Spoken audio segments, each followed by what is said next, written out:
in perspective. Express yourself. Good morning, my neighbor. Citi FM, your station. It's a refreshing lifestyle. Citi FM, 97.3.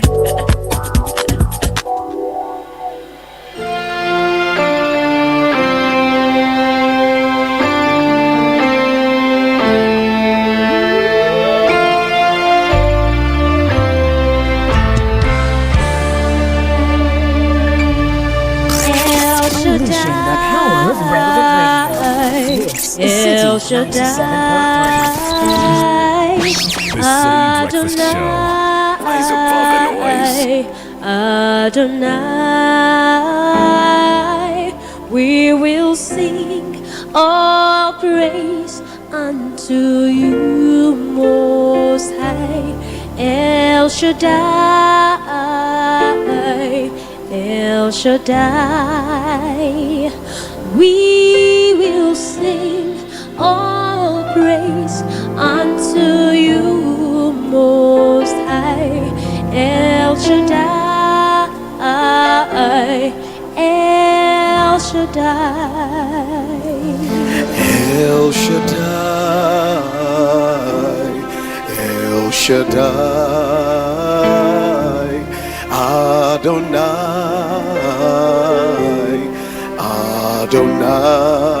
Adonai, we will sing all praise unto you, Most High. El Shaddai, El Shaddai, we will sing all praise unto you, Most High. El Shaddai, El Shaddai.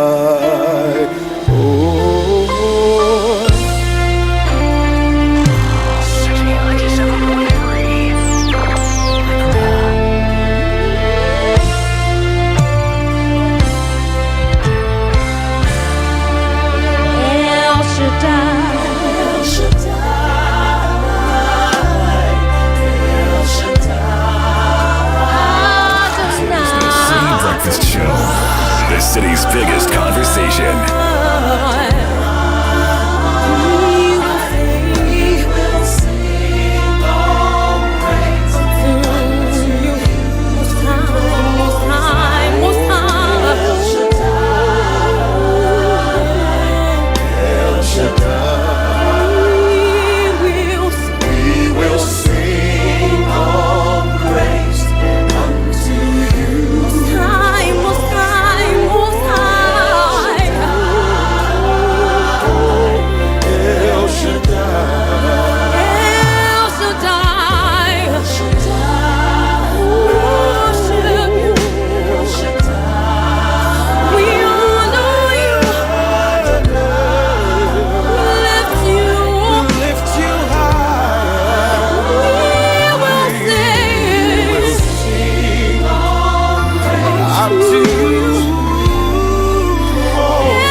Pastor Isaiah Fusukwachi with Sonia Biakro, bringing time to 6:30.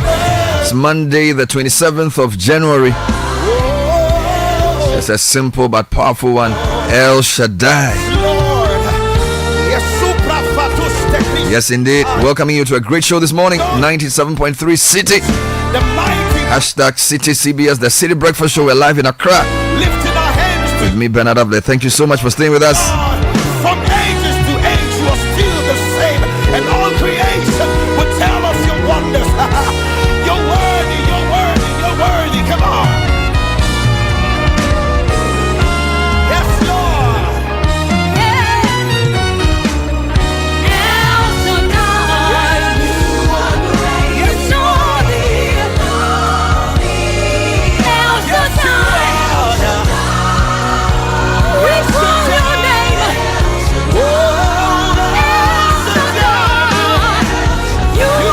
So great leaders touch a heart before they ask for a hand. Great leaders touch a heart before they ask for a hand.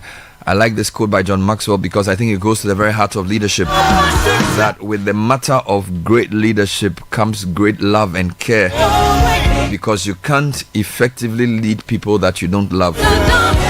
So as another one said, it says, let love lead. That was said by Miles Monroe. He says, if you want to really be effective in leadership, let love lead. That's a double whammy. Basically, let love lead you and lead with love. Because you cannot effectively lead people that you don't care about.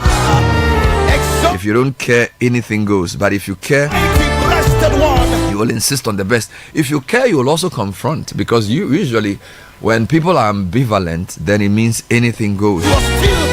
But if you care, you will confront to show that something better ought to be happening.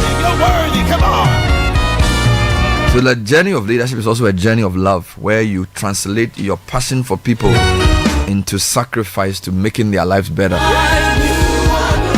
So what's your concept of leadership? And how much do you love those God has given you to take to the next level? Leaders touch a heart before they ask for a hand. I like that. Leaders touch a heart before they ask for a hand. So you must be close enough to relate, but far enough to motivate. So even though it starts with love, it's not always, it has to be tough sometimes. You must balance being close to your people to relate, to know how they feel, but a bit ahead so you can pull them along. You can't be at the same level and hope to influence them. So it's a balance we're striking. Close enough to relate, but far enough to motivate. Those are the thoughts we bring you this morning on Business Sense, with the time being 6:33. Newspaper review coming up next with Total Excellium and Piva Beverages. Our 3-in-1 formula at Total cleans your engine, extends its life, and lowers your fuel consumption. It has a cumulative effect of anti-corrosion, anti-wear, and has detergent additives. Insist on Total Excellium. Insist on quality.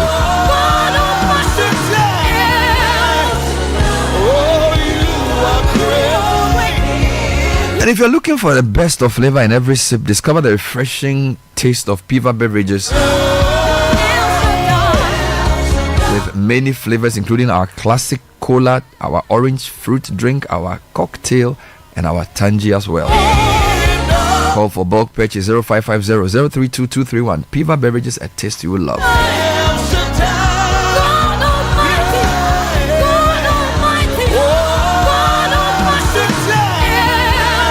We'll bring you some headlines from the newspapers and from our various portals when we come back. This is the Citi Breakfast Show. We are interactive. WhatsApp at 054-998-6996.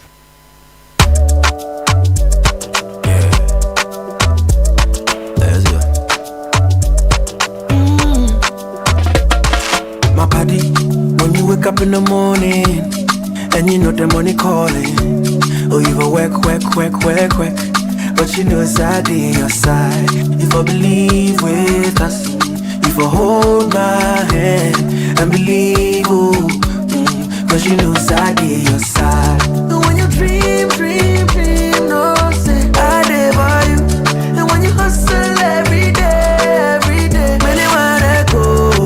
Anything you do, I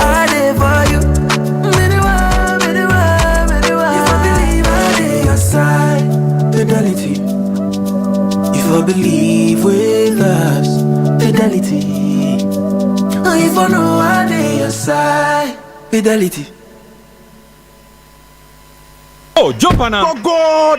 Ah, go me. At what time will you come back where I don't hear the sound of your car? Why you buy new car? No, I don't change my car. It be the same right. It be the fuel way I change. Way one shouts it. Ever since I started using the all-new Excellium Premium Fuel, fortified with 3-in-1 action. Oh, Joe, now my car they run like electric car. No, it's so. This is the type of fuel where they want to. Cause now engine they cost. Where they want for way if I buy it, it go protect my engine. And with the small way I buy, I go drive, sir. Absolutely. It's like strapping a turbocharger to your engine and giving it a protector. And what they bust my mind self be the 3-in-1 action, no? Excellium they prevent up to 99% of deposit. It be anti-wear, some be anti-corrosion. Won't pay when I open it. Hey, so where can I find this magical fuel? Just head over to any Total Energy service station and your car will thank you. Hey, then make a finish my gobe fast, then rush go Total Energies. My friend, but why your hand my gobe inside? I give you info. Make a feel the gobe too small. Go.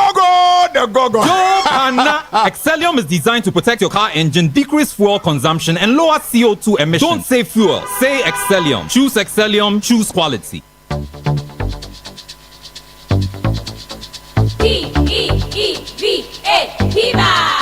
The sun. Looking for a burst of flavor in every sip? Discover the refreshing taste of Piva beverages. Enjoy the classic Piva Cola flavor, perfect fit anytime. How about a fruity adventure? Try our delightful Piva orange fruit drink packed with recognized citrus flavor. Craving something exotic? Our Piva cocktail fruit drink brings the tropics to you. For a sweet and juicy treat, grab our grapefruit drink and don't miss out on the refreshing Piva tangerine fruit drink, bursting with tangerine flavor. Piva Cola, Piva Orange, Piva Cocktail, Piva Grape, Piva Tangy. Grab yours today. Available now at your local store. Call us on 055-00-322-31. Piva, a taste you love. This advert is FDA approved. P for Piva. This is the Citi Breakfast Show, the city's biggest conversation. Keep on.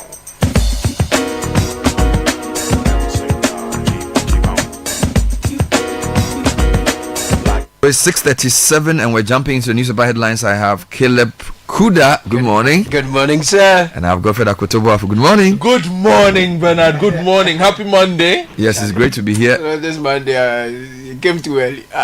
Why, you were enjoying your weekend? No, the weekend was too short. We were working on the weekend. No, Monday has come already. Really?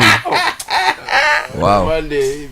We need a day between Saturday I want to and just Sunday. comment on two quick things. Yes, do. The truck that fell from the Achimota overhead, I thought it makes a case for two things. We need better guardrails on our overpasses. Yeah. Yes. Because apparently somebody crossed this truck and the driver slammed on the brakes. And then because the trailer was so heavy, the momentum moved the truck. And we're just lucky that there was no vehicle or human being at the bottom where it fell. That's point number one. This morning on my way to work as well, at the police headquarters traffic light, the traffic light was not working. And a woman was carrying drinks. And I think she panicked when she saw the vehicles coming. So she sort of left everything and everything fell on the ground. Luckily, all the vehicles stopped and the police and some people around helped her to park everything. And because the traffic light was not working, she felt like the cars were speeding towards her, so she was running across. And luckily for everybody, all the cars stopped and nothing was lost. But I think we need to just remind the people who are going to be in charge of the transport ministry that street lighting, proper road infrastructure, very, very key for our cities. So and that's two quick things for me as well. Quick update. So the gender minister and her people indeed did look into the football academy matter. Okay. And I'm happy to report that they are on the job in collaboration with the Ghana Football Association. So we'll keep you updated. But we are aware that they are on the job. Yes. Okay. The second one, Bernard. Yes. I am convinced beyond doubt that the people who manage this city, they don't respect us. I think that one is a big matter. So can we finish the review? Because the way that things, I beg, let's finish the headlines. No, let's just the city is dirty. Move on. Yesterday we did a report on Nkrumah Circle, just Nkrumah Circle, and the refuse around. I think part of it is also the changeover. Yeah, but that is the I think the new assemblies are not yet functioning fully. Why? Transition. No, but how does the transition affect the running of a town? I don't know. Or a district or a municipality? Maybe, I don't know. I don't even so want to guess. We don't collect refuse because there's a transition. Maybe we don't sweep because there's a transition. Look, we are not sure. Anyway, front page of the Daily Graphic, find out. Bernard. We'll Abuatin the third takes oath as Kwewu Paramount Chief. Financial indiscipline rocks MMDAs. 10-year audit reveals 242 million Ghana cedis in irregularities. The photo of Johnson Ekwamwa Asiedu, the Auditor General. President appoints Bessa White to head SIGA. So the News Center reports that Bawumia to highlight governance, ethical leadership, integrity in Nigeria today. Big question here, is Lord Dina influencing Mahama's appointments? Seething discontent within rank and file of the NDC rising. That's on page 2. And government to prioritize prudent fiscal management. Dr. Forson is speaking. And University of Ghana's 20% hall fee hike sparks outrage. World Economic Forum links Africa's future to digital economy. Front page of the Herald newspaper, how Mineral Fund ex-boss awarded $40 million office building and rushed $6 million payment against Mahama's directive. New GR bosses competence and NDC ties revealed as Tamale Group gets response. Western region chiefs expose former regional minister on Akufo-Addo statue. Intense lobbying for ECG MD job leaves government confused. Intense lobbying leaves government confused. All right. Chronicle this morning, I will stabilize the city and create jobs. New finance minister assures the nation. And Honesty Pay, Zoomline worker heavily rewarded for returning 20,000 Ghana cedi cash. Today newspaper, my appointments are based on merit and competence. Mahama, government gives senior high school has green light to procure essential food items to feed students. Ghanaian Times, President Mahama in Kenya for AU retreat. Government supports Cantonment fire victims with 1 million cedis. Technical committee to explore private sector participation in electricity distribution inaugurated. And thank you to our President outlines development projects for Volta region. Let me take you to the world of business. Bernard, front page of the Economy Times, commodity markets outlook promising for cocoa and gold. Ghana reigns globally in fintech as World Economic Forum declares digital economy as the future of Africa. Ghanaian publisher, the Ghanaian publisher, I'd rather die than accept LGBTQ plus practices in Ghana. This is Speaker Bagbin. 2025 World Economic Forum recognizes Dr. Bawumia's digitalization agenda. Atuforsen pledges prudent fiscal management. Poo rejects Mahama's ECG privatization move, and Fatima too urges NPP to prioritize unity amidst post-election reflections. The front page of the BNFT says Ghana Statistical Service highlights alarming rise in risky adolescent sexual behavior. Finance Minister reaffirms commitment to quality expenditure. Crypto framework needed now. Okay. Daily Democrat, Dr. Atuforsen assures Ghanaians of prudent fiscal management. Angela List, accused, found in an $8 million fraud at BCM International. Nungwa Council seeks action against police-backed harassment, and Kweyman Chief appeals to government over land cartels and police collusion. Let me give you a few more headlines. If you go to Channel 1, Ishmael Yamson chairs, so this is channel1news.com. Ishmael Yamson chairs Mahama's 7-member economic dialogue team. Very interesting team. A Blackwell consults Obeda Samoa ahead of vetting as foreign affairs minister designate. He calls it a foreign ministry masterclass. Ghanaians punished Akufo-Addo for rejecting anti-gay bill, and Babin says it will be passed this year. He's very determined. We've already told you Ama Kofi-Boy and 3 others to be vetted today. So 3 regional ministers and the lands minister. Then a few more stories. NCA will thrive under your leadership. Now this is the senior staff of NCA hailing Reverend Fianco's appointment. Foreign Ministry receives 381 diplomatic passports after presidential directive. And then abolish Council of State, Oliver Baka-Vomawo. So very interesting headlines from Channel 1. I'll bring you a few more from the City News, which you haven't heard already. 13-year-old boy murdered in Boku. This is really, really sad. You can't be a true Catholic and a Freemason at the same time. Catholic Archdiocese of Accra sends out this poster or this sort of communique. Tries to engage Mahama's government over passage of anti-witchcraft bill. And then Asepa says Minority Caucus using a walkout as a weapon won't work. Meanwhile, Fan Milk apologizes for Achimota Tesano overhead truck incident. Now, I just wanted to give you a few more stories I've seen around and then I will bring you some international stories. So, according to my journal, Mahama will open Education Review Conference mid-February. Okay. This is Education Minister Haruna Idrisu. And then if you go to the rest of the continent, a couple of stories from Nigeria. President Mahama attends special AU summit. This is actually from GNA. AU heads of state government meeting in Nairobi. He's photographed landing with the presidential jet. Hannah Tete appointed UN Secretary General Special Rep to Libya. That's also a Ghana-related story. In Nigeria, the government is warning against rising practice of skin bleaching. And then the rest of the continent, the big concern is war has reignited in the DRC with Rwanda-backed rebels taking over a town with thousands of people fleeing. I'm not even sure how this whole thing happened. And then everywhere else, cooperate or else. Trump's Colombia face-off is warning to all leaders. So now we are told that the US has suspended a tariff against Colombia after the country agreed to deportation flights. Charlie, this is serious. So basically, if you don't accept us to deport people from your country, we'll impose tariffs. So basically, everything is open. Let's do a wrap of the issues. Pick your top 3 for me this morning, Scalep, from the things you've read. What stories come to you? Is it Bagbin? Bagbin is here, but Pooh, on the energy side of things, Pooh is rejecting Mahama's privatization move. Okay. Meanwhile, who is Pooh? Pooh is the Public Utility Workers Union. What are they saying? They are strongly opposed. They have strongly opposed ECG's privatization or diversification of Electricity Company of Ghana. Pooh argues that private control over the electricity sector could compromise public interest. Now, Pooh, the first labor union to kick against the government move, in a statement said, quote, "We cannot support any initiative that prioritizes profit over equitable service delivery." I think they did this because a 7-member committee was inaugurated to explore what they call private sector participation. And the 7 include Jabeshe Misartha, an energy consultant who is the chair, Dr. Shafiq Suleiman, secretary, Benjamin Boachi of ASEP, Dr. Simon Akoli, Mr. Ebenezer Bading, Mr. Ima Ekua Bule. That has to be Emma, not Ima, because Ekua, I'm not sure, is a man, and Edward Abrokwa. So we'll keep an eye on that. What else is big for you?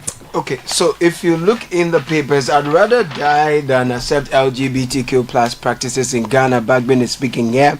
The Speaker of Parliament, Alban Bagbin, has reaffirmed his commitment to ensuring the passage of the Human Sexual Rights and Family Values Bill, widely known as the Anti-LGBTQ Bill, into law in 2025. Addressing traditional leaders and supporters of the National Democratic Congress, NDC, on January 26, Bagbin underscored his dedication to safeguarding Ghanaian cultural and moral values. I can lose my life for this cause, he said. He also said that MPP lost the election partly because of this. He says Ghanaian Spanish Akubado for rejecting this bill. We'll talk about this later on. So that's the second story for you.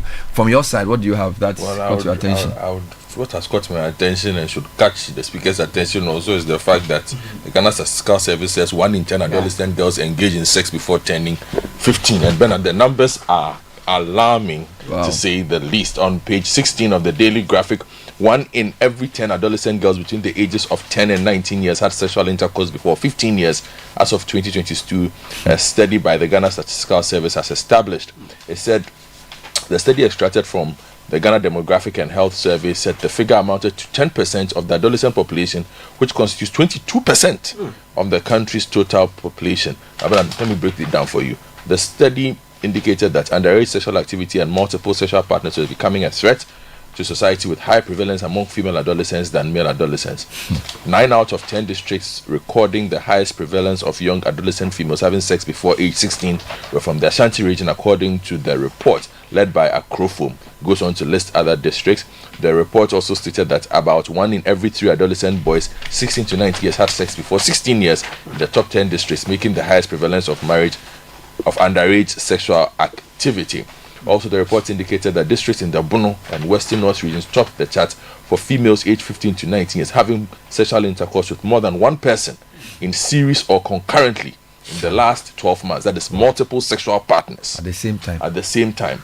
Also spoke about HIV, says that the stats also indicated that there had been an increase in prevalence of STI, sexually transmitted infections, among female adolescents 15 to 19 years from 2% to 7% between 2003 and 2022. I will also pick the you can't be true Catholic and Freemason at the same time story. Big news yesterday that came through on page 59.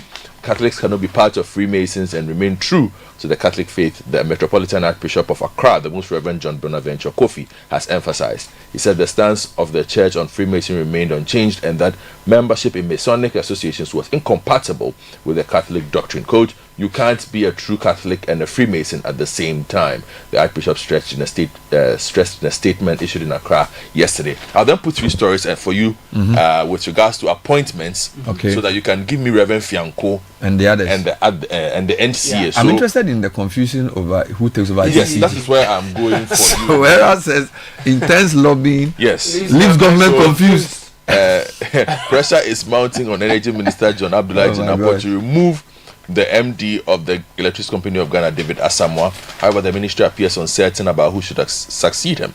Information available to the Herald indicates that many individuals are lobbying for the position, creating a dilemma for President John Mahama regarding the selection of a suitable candidate. Notably, some of the individuals vying for the role have previously been implicated in the failed PDS deal. Analysts argue that David Asamoah is currently only acting as MD and is expected to revert to his previous role as a director within the company. Now, still an appointment because the new GRA boss, according to the paper, has NDC street cred. Yes, on page 5, as if that was required. But well, it turns out it has to be. Details emerging from the top echelons of the governing NDC reveal that the newly appointed Commissioner General of the Ghana Revenue Authority, Anthony Sapong, is not a stranger to the party, but rather has deep family ties to it, beginning with his mother, Antiama Sapong. I didn't start with and then what else? It says that his mother is said to have contributed immensely to the birth and growth of the NDC in the Denchira area. Yeah. Personally, he was highly instrumental in the NDC's lawyer Emilia Nkoma beating Dr. Festus Ewa Kofi, the incumbent MPP member of Parliament for Upper Denchira East, a traditionally NPP held seat. So you can let me continue with appointments. Get details. Yes, you have Reverend Fianco. Yes, before that, Ismail Yamson chairs Mohammed's 7-member economic dialogue team. So take note of a lot of things happening. So there's a 8-member committee to review the constitution. There's a 7-member team to look at ECG private participation. There's an education conference about to happen, and now we have a 7-member committee, which has given some very interesting terms of reference to sort of come up with a program of activities to discuss the economy. So President Mahama has announced the formation of a 7-member National Economic Dialogue Planning Committee. So this economic dialogue is part of his 120-day social contract with Ghanaians, chaired by Dr. Ismail Yamson. We know him, former MD of Unilever, and also board of many boards, including Stanchart and a few others, public policy and economics guy. We have Dr. K.Y. Amuaku, founder of Asset, formerly of Africa Economic Commission, Professor John Gachi, UCC-based economist, Mohammed Samara, Nelly Miriku, Anthony Sapon, the man who you just read about, Anthony Sapon. Antiama. No, yes, Antiama's son. And Ernest de Graft Ejer. Now, they are to create a platform for in-depth discussion and consultation on Ghana's present economic challenges. And they've been given, I think, a few weeks to come up with set an agenda, get speakers and all of that for the conference. Now, still with appointments, Sylvester Mensah leads or heads Ghana Import-Exim Bank. This is back page of BNFT. President Mahama has appointed Sylvester Mensah as acting CEO of the Ghana Export-Import Bank, known as the Exim Bank. He will be leading the bank to achieve its mandate to support Ghana's quest for a feasible and sustainable export-led economy in accordance with the Ghana Export-Import Bank Act. Don't forget, Gusitano has been named 24-hour economy and accelerated export development. So they have to have a conversation. Now, finally, Fianco has received support from senior staff. So the National Communication Authority of Association staff has hailed the appointment of Reverend Engineer Edmond Irenchi Fianco as acting DG of the NCA. The announcement made on the NCA's official Facebook page follows a decision by the President to entrust Reverend Engineer Fianco with this critical leadership role. In a statement, the association expressed their pride and confidence in Reverend Engineer Fianco's remarkable professional journey within the authority So he's an insider, emphasizing his education, expertise, and leadership. Bernard, the cedi has depreciated by 2% against major trading currencies. The cedi has started 2025 with an average 2% depreciation against major trading currencies. This signals persistent challenges in stabilizing the local currency. Now, per the Bank of Ghana's latest summary of economic and financial data, the cedi has weakened by 2.4% against the US dollar, 3.0% against the euro, and 0.8% against the British pound as of January 2025. The report places the exchange rate at 15.06 cedis per dollar and 15.69 to the euro and 18.55 to the pound. However, forex market rates are higher, with the dollar trading between 15.90 16.20, increasing import costs and external transactions. Let me take you to foreign climes, Bernard. On page 9 of the Daily Graphic, judge blocks Trump's plan to end U.S. birthright citizenship. Plenty things. Yes, there are a lot of court cases. Yesterday, him and Colombia were at it. So Trump has also frozen almost all foreign aid. Yes. Until further for notice. 90 days. Yes. So a federal judge in Seattle has temporarily blocked Donald Trump's attempt to end birthright citizenship in the U.S. U.S. District Court Judge John Kogenar called Trump's executive order blatantly unconstitutional and issued a restraining order blocking it from going into force after a 25-minute hearing on Thursday. So you can get a graphic. Let me give you, still on the foreign front in a strange way. So some diplomatic passports have been returned, 381 in all, after the 24th January deadline. The foreign minister designate has consulted with Dr. Obeda Samwa, Ghana's longest serving foreign minister, ahead of his vetting on Friday. Then there's a vetting of 4 people today. Ama Kofi-Bua, who's the nominee for Lance, for which a lot of the environment people have questions for in terms of what his plans are. Then the designate for Northeast, Ibrahim Tia, for Ashanti, Dr. Frank Amwakohene, and for Upper East, Akamugri Atanga Donatus. They will all be vetted today. All of this will be live on Citi FM and Channel 1 television. Yes. I have a feeling Okujeto needs to go to the gym the whole week because he might sit down for. Yes, his vetting will be long. Now, I also wanted to mention that in Africa, a couple of things. Rebels say they've taken DR Congo City as thousands flee. And I'm reading the BBC version. Rebels of the M23 movement say they've taken control of the city of Goma in the Democratic Republic of Congo's east. Now, the residents shared videos of the rebels patrolling Goma's main street following a lightning advance against the Congolese army on Sunday. Now, after hours of gunfire and explosion on the streets of Goma, home to more than 1 million people, we are saying this comes after DRC's foreign minister accused Rwanda of declaring war by sending its troops over the border to support the rebels. Rwanda says Kinshasa supports militias who want regime change in Kigali. We want to see how that ends. Let's keep an eye on that. Thank you, Caleb. Thank you, Godfred. Coming up next is the Citi Business News. Stay with us. This is the Citi Breakfast Show, the city's biggest conversation.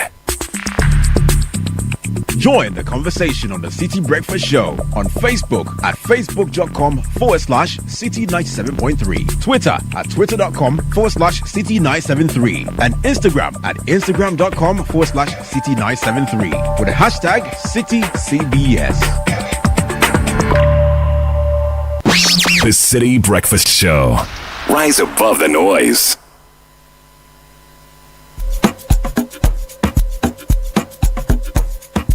Alright, Citi Business News is next, brought to you by Girl Super XP, the ideal choice for most vehicles. Fuel your vehicle and enjoy the smooth ride that the XP promises. It's fortified with special additives that give longevity to your engine, makes it perform to the max using minimum fuel, and is suitable for most cars. Girl Super XP, Ube Feely. Also sponsored by MTN, and of course our free after one makes life much easy. You can talk for an hour a whole day uninterrupted while paying for only the first minute of every 10 minutes you talk, and you get to talk for 60 minutes straight with no interruptions. So to subscribe, dial *550# and follow the prompts. We're also sponsored by EcoBank. Beware of scammers. Remember, bank account details can only be updated at an EcoBank branch, and the EcoBank mobile app can only be upgraded at an App Store or Play Store.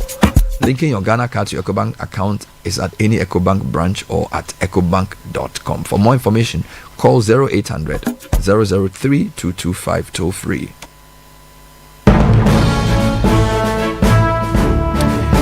Now Shika Caesar is joining us with the news. Good morning. Good morning, Bernard. Hello and welcome to the breakfast edition of the City Business News, proudly brought to you by MTN, Goil and EcoBank. I'm Nashika Caesar. Coming up, economic watchers applaud government for establishing National Economic Dialogue Planning Committee to help find solutions to Ghana's economic challenges. Also coming up, Minister Designate for Lands and Natural Resources Emmanuel Amakufibwa to face Parliament's Appointment Committee today for his vetting. And later, country's trade balance records significant boost in December 2024, recording a surplus of nearly $5 billion.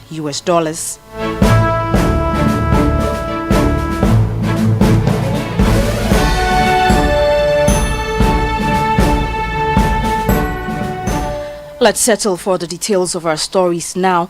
Economic watchers have commended efforts by the government to constitute a National Economic Dialogue Planning Committee to help address the country's economic problems. The following reports I put together highlight what stakeholders have been saying regarding this committee. President John Dramani Mahama has set up a 7 National Economic Dialogue NED Planning Committee with the aim of tackling Ghana's pressing economic challenges in order to lay the foundation for sustainable development. The committee has 4 weeks to submit its report and is chaired by renowned economist Dr. Ishmael Yamson, who will organize a high-level dialogue to foster consultation and consensus on policies essential for transforming Ghana into a high-growth, inclusive and resilient economy. Professor Godfred Bokwin is an economist and he has been sharing his perspectives on the initiative. I think it would be good to build national consensus on the key issues in terms of what the state of the economy is, what alternative pathways will be less costly, and again will produce inclusive, job-rich growth. So to that extent, I think we all support the core, even in the run-up to the election. And I think in line with the 120-day social contract, the government is taking steps to operationalize that. You heard the Professor Godfred Bobkin speaking there. He's an economist. Now, all eyes will be on the Minister Designate for Lands and Natural Resources, Emmanuel Amakufibwa, as he faces Parliament's Appointment Committee today for his vetting. His performance is expected to highlight critical issues that could shape Ghana's natural resource sector, including strategies for value addition to the country's mineral wealth, measures to curb illegal mining, otherwise known as galamsey, and efforts to solidify Ghana's position as a leading gold producer. Stakeholders in the mining sector will also be watching closely for his proposals on improving regulatory frameworks, attracting sustainable investment and fostering local participation in the industry.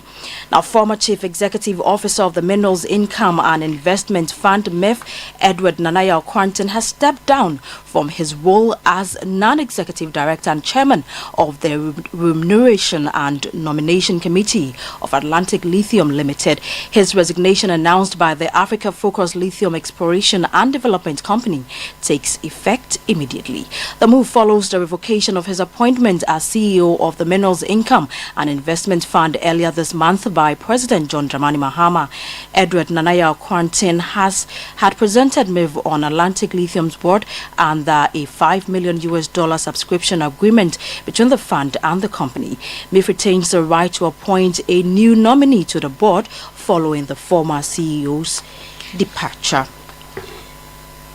Now, small businesses can heave a sigh of relief as the Office of the Registrar of Companies, ORC, announces a waiver of the requirements for small businesses to undergo financial statement audits as stipulated under Section 137 of the Companies Act 2019, Act 992.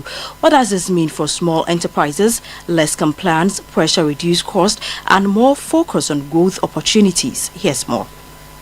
The Registrar of Companies explained that a waiver is part of efforts to ease regulatory burdens on small businesses, a critical segment of Ghana's economy. With this change, small businesses can now redirect resources previously spent on mandatory audits into other areas such as expansion, hiring, and innovation. In line with this, the ORC has also exempted small businesses from the obligation to publish an auditor's report, which is typically required under the same section of the Act. A press statement issued by the ORC explains that instead of a comprehensive financial statement audit and publication of an auditor's report, small businesses will now undergo a review conducted by their company's auditors. This review would adhere to international standards on review engagement and other relevant guidelines issued by the International Audit and Assurance Standards Board, as adopted by the Institute of Chartered Accountants Ghana. The ORC defines small businesses as those with annual turnover and asset ranging between 0 and 400,000 Ghana cedis. Meanwhile, businesses are being urged in the new year to file their annual returns and renewals. That report was filed by my colleague Emmanuel Opong. Now, the business community is intensifying its advocacy with the government to safeguard local businesses against acts of vandalism, stressing that such measures are critical to maintaining investor confidence. My colleague Daniel Kenneth has more in the following report. According to data from the Ghana Investment Promotion Center, the country secured $316 million in foreign direct investment (FDI) during the first 3 quarters of 2024, solidifying its position. While foreign investment remains robust, domestic contributions amounted to $9.88 million, reflecting a balanced mix of foreign and local participation. However, recent incidents of vandalism targeting companies such as Electrichem Ghana Limited, Volta Aluminium Company Limited, and Ghana Gas have sparked concerns about investment security in the country. These disruptions, reportedly involving youth groups, have alarmed the business community, raising fears about their potential to erode investor confidence. Experts caution that such occurrences could deter future foreign investments and harm Ghana's reputation as an appealing investment hub. In response, the Ghana Chamber of Commerce and Industry is stepping up advocacy efforts to address the issue. We are going to really put in more energy to ensure that we advocate for the business community so that things like this don't happen. We want our country to grow. We want to encourage investors to come into our country, to invest in our country. Therefore, it is very important for us as a chamber to ensure that these advocacies go on for the business and they have confidence in our country. We cannot take for granted the confidence the business and the investor community have in our country. So these things will not happen.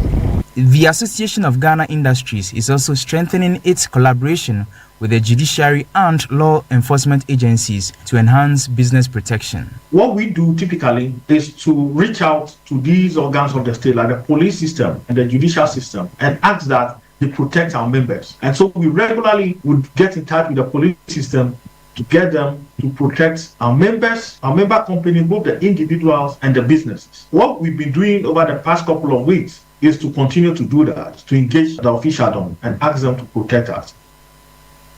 You have the Greater Accra Regional Chairman of the Association of Ghana Industries, Chona Makpelu, ending that report filed by Citi Business News' Daniel Mensah. Now, the country's trade balance saw a significant boost in December 2024, recording a provisional surplus of nearly $5 billion, reaching $4.98 billion. This marks a notable increase from the $2.69 billion surplus in the same month last year, as captured in the Bank of Ghana's summary of economic and financial data for January 2025.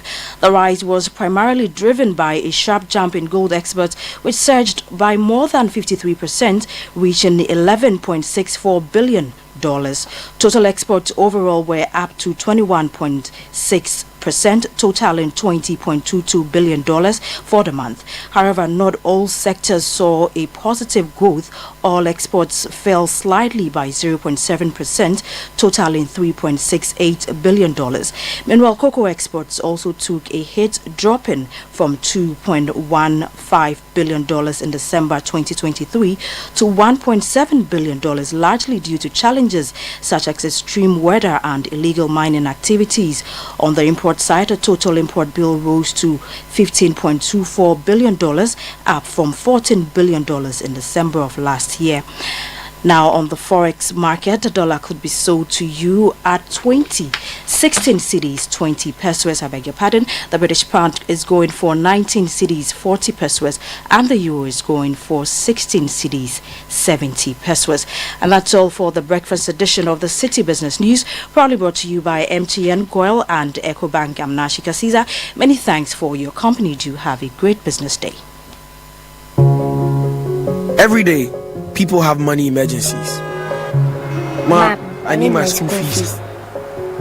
Mommy, chop money. Crash it. Mommy, rent. Emergency. Now, there's a new emergency number in town. More money, challenge and enjoyment. At the top life we got. Dial star 770 hash for money emergencies and chop life. For emergency access to your bank accounts, transfers, utility payments, loans, and more. Dial star 770 hash. Bank on the go even without data with EcoBank's short code for digital banking. EcoBank, the Pan-African Bank.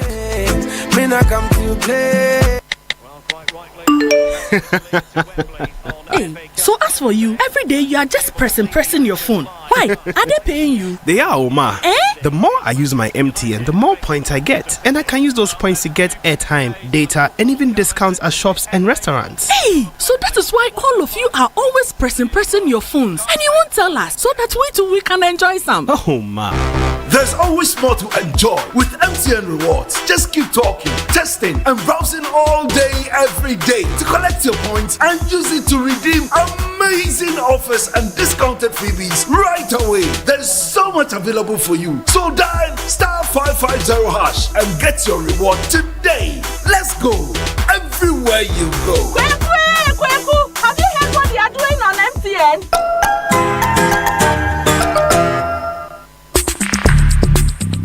Join the conversation on the Citi Breakfast Show on Facebook at facebook.com/Citi97.3, Twitter at twitter.com/Citi973, and Instagram at instagram.com/Citi973 with the hashtag CitiCBS. This is the Citi Breakfast Show, the city's biggest conversation.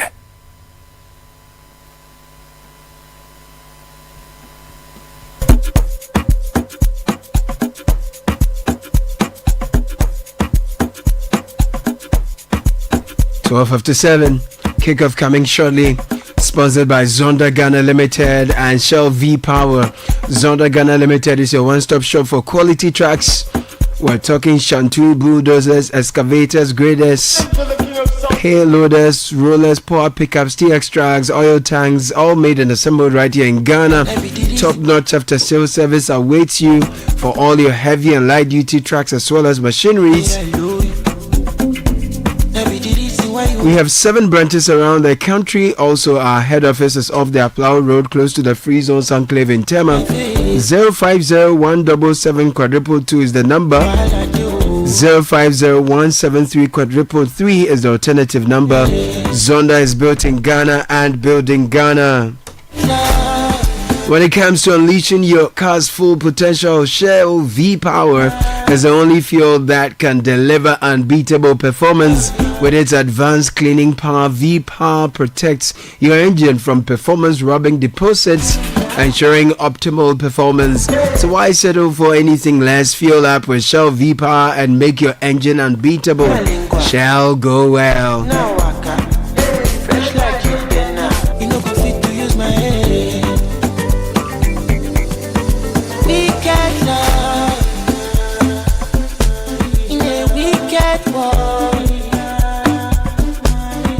And Gabby Affairs here with Kickoff. To Jackson and Madueke! Horror show for the debutant. Dream start for Chelsea. It's a gift. Honey Madueke. Kukure's got to be strong here. Sanchez was there. The net's open.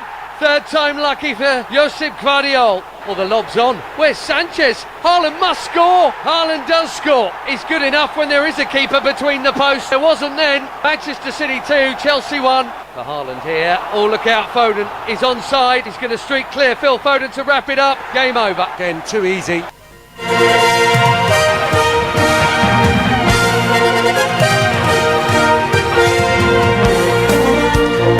Good morning, Gabby. Hi, Caleb. Good morning. How you doing?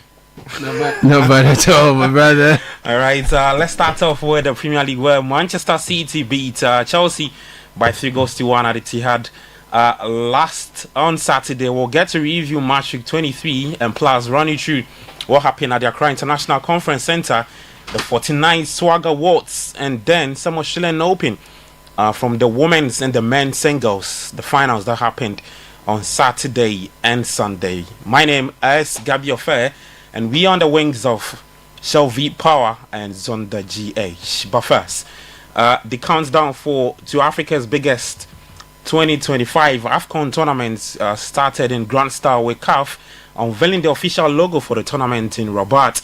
Now, but the draw will be done later today at 7 p.m. at the Mohammed V National Theatre in Rabat. Unfortunately, we'll see no sign of the Black Stars in there, but the new logo and a modern iconic symbol for the African football celebrates the heritage and unity of the African continent. And for the AFCON, it will start on December 21, 2025, all the way to 18th January 2026.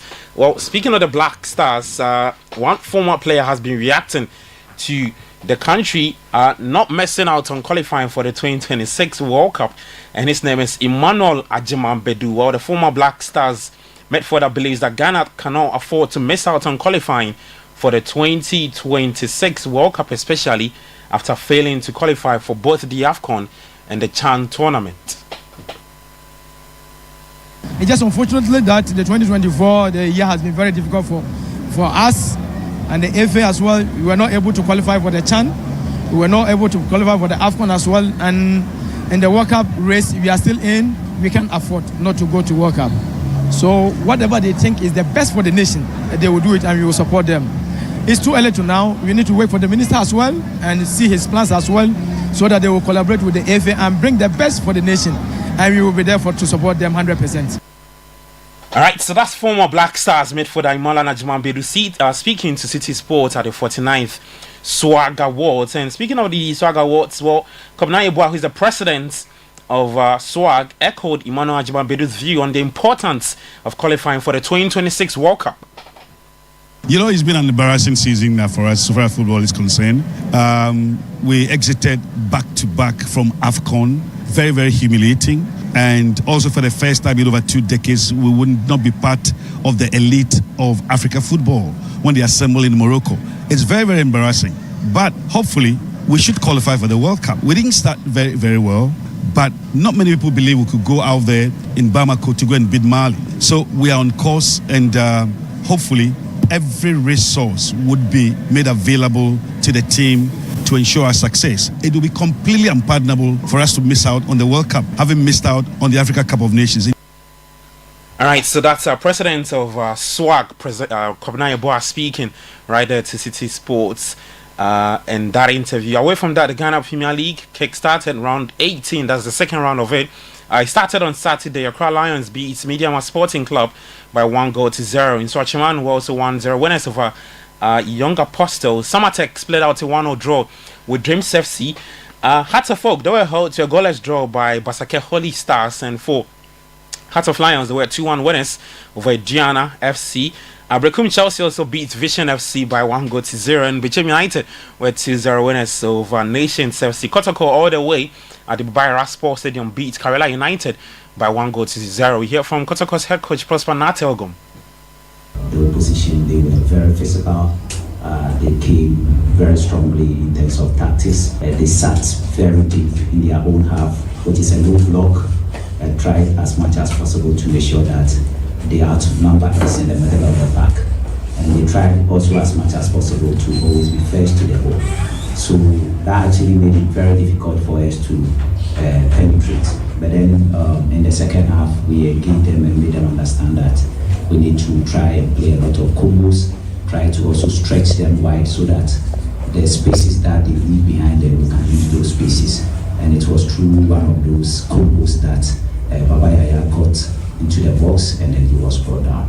I think it was a good game, it was a good test for us in terms of the second round, and as we move on, I think it will boost our confidence this because we needed to win, and we won today. So I'm happy, and the players are happy, everybody's happy.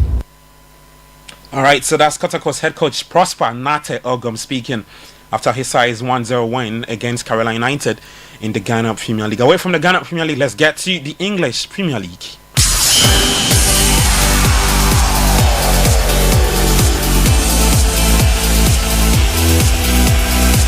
Alright, so lots of goals from match week 23, starting off at the Vitality Stadium where Bournemouth were 5-0 winners over Nottingham Forest. Brighton and Hove Albion lost to Everton by 1-0. Liverpool put 4 past Ipswich Town. Newcastle United beat Southampton by 3-1. Arsenal were 1-0 winners over Wolves. And then at the Etihad Stadium it was Manchester City 3, Chelsea 1. But Chelsea's head coach Enzo Maresca has been speaking highly of Robert Sanchez despite a mistake against City. Robert, for sure, is completely aware that he has to do better. He was completely aware after the game. He knows perfectly. We trust Robert for sure, but in the same moment, as I said, the first one that is completely aware that is making mistake in this moment is Robert. So for sure, we continue to trust Robert. We trust Robert, but now we are one entire week and we see the reaction, and then we decide for the next game. Alright, so that's Chelsea boss Enzo Maresca speaking right there. Well, now let's get to the opposite end and hear from Manchester City's Erling Haaland after scoring against Chelsea. Yeah, I think it was a really good performance. We started really bad. We all know, but we kept going, and I think we controlled a lot of the game. A great team performance. We have to keep winning games. We have to, how you want to say it. That's what we need to do. And they showed great spirit. And now it's about keep going. It's about going to the next Champions League game. It's a must-win. And then we go to Arsenal. And then, as you can see, the schedule is plenty of games. So it's about getting ready for the next game as quick as possible and to. Alright, so that's Manchester City's Erling Haaland speaking after getting on the score sheet against Chelsea at the Etihad Stadium on Saturday. For the Sunday fixtures, Crystal Palace lost to Brentford. Tottenham Hotspur also lost to Leicester City by 2-1. Aston Villa and West Ham United played out a 1-0 draw. And Manchester United made back-to-back wins in all competitions. They won in the Europa League against Rangers and won again against Fulham at the Craven Cottage in the English Premier League.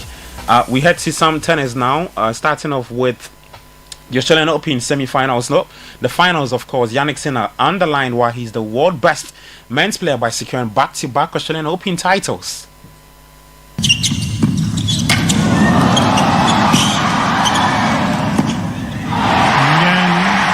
It's a second for Sinner, down under.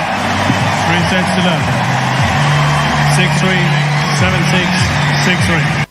Alright, so it was a 6-3, 7-6, 6-3 for Yannick Sinner. His back-to-back titles in the Australian Open for him, the Italian, is on the right. For the women's singles in the Australian Open, American underdog Madison Keys finally got her hands on a Grand Slam trophy after holding off defending champion Arina Sabalenka to win the women's title. Keys, she was playing her second major final and first for more than 7 years, overcoming the world number 1 6-3, 2-6, 7-5, and only 3 other women have been older than 29-year-old Keys when winning their first Grand Slam title, and she's seeded 19 in Melbourne, and she's with her title in the Australian Open. There's more later at 5 p.m. Kickoff was proudly brought to you by Shell V Power.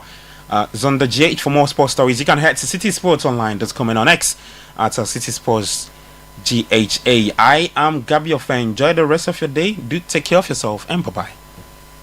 Guys, Charlie, you know that mining contract I've been chasing for years? I just got awarded the deal. But the issue is where to get the right and quality heavy-duty trucks to execute this job here in Ghana. Relax, my guy. Remember my recent construction deal at Pokwase? Zonda sorted me out. Zonda? What? Who is that? Zonda Tech Ghana Limited is your one-stop shop for machinery, heavy and light-duty trucks, and pickups. They have the Shantui bulldozers, graders, payloaders, rollers, FUA pickups, 4-land light trucks, TX trucks, and oil tanks. Made and assembled right here in Ghana with top-notch after-sale service and standard prices.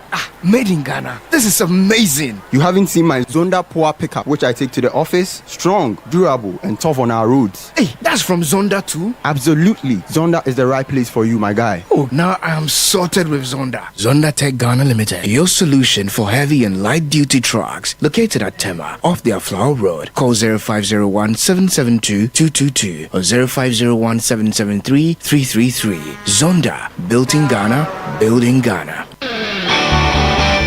In a world where only the best survives, you need a fuel that can match your drive. A fuel with unparalleled protection for your engine, superior efficiency, and unrivaled performance. A fuel so unbeatable, when you get behind the wheel, you'll focus on what really matters. The journey ahead. That fuel is Shell V-Power, because no other fuel gives your engine better protection, better efficiency, and better performance. Be unbeatable. Drive unbeatable. Shell V-Power. Shell. Go well.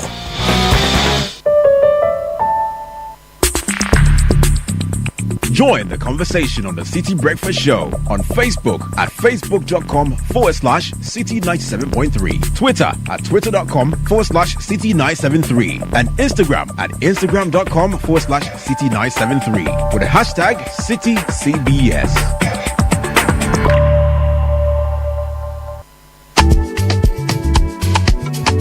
Yafini gave us the vibe. Now, Inshola Chile makes you thrive. Yes, so it's time to enjoy, Charlie. Buy or renew your motor insurance and boom! Free fuel coupons and airtime for your sweat. Who know like enjoyment? From January to June 2025, Enterprise Insurance gives you more reasons to smile on the road. Insure today and enjoy free fuel coupons for your car and airtime for your phone. Free fuel? Airtime too? Hey! Enterprise Insurance, always your advantage.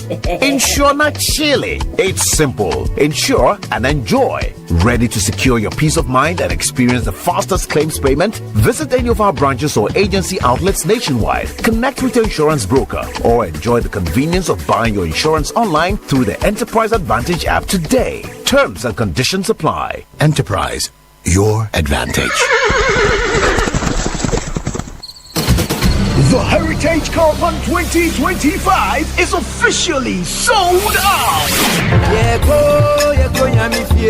Thank you for your patronage. Now get ready for an unforgettable adventure with the Heritage Caravan 2025. We will experience a cultural revelation as we travel through 14 unique regions, each offering a deep dive into the nation's history, traditions, and natural beauty. An opportunity to see Ghana in a more beautiful, and the people, the connection, incredible. From Sunday the 2nd of March to Sunday the 9th of March 2025. Pack your bags and let's set off on the road trip of a lifetime with an unmatched opportunity to explore landmarks, taste authentic Ghanaian cuisine, experience the arts, to network and to connect with the people who make Ghana truly special. This is more than a tour. It's a chance to experience the soul of Ghana, to witness its growth and to create lasting memories. The places we visited, the road trip itself was awesome. Everything was good, yes. Even the Bui Dam was very educational. Follow all Channel 1 TV and 97.3 Citi FM social media handles for updates with the hashtag Heritage Caravan 2025.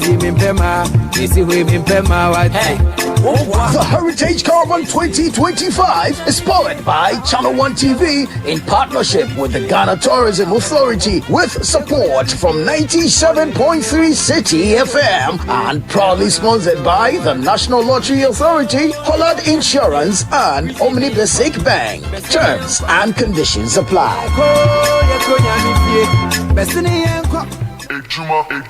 This ad is not about how convenient or easy to use the Affinity app is, or not having to worry about monthly or transaction fees. Yes, banking without fees. This ad is about Affinity providing the necessary services to help grow your business. Because banking doesn't have to be an inconvenience. With Affinity, you're in. To get the app, dial *229# or go to affinityghana.com. Yasaka for frabo, pepper powder, pepper jawo, sankofa pepper powder, sankofa pepper powder, sankofa pepper powder.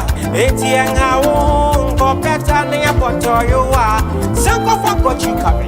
Go for sankofa pepper powder. Sankofa pepper powder. Abuna abonje krakra. Sankofa pepper powder. Red and hot, very natural. Sankofa pepper powder. Chichinga enembia. Sankofa pepper powder. Noodles, Ghana jollof. Sankofa pepper powder. Esisia nete. Sankofa pepper powder. Sankofa pepper powder.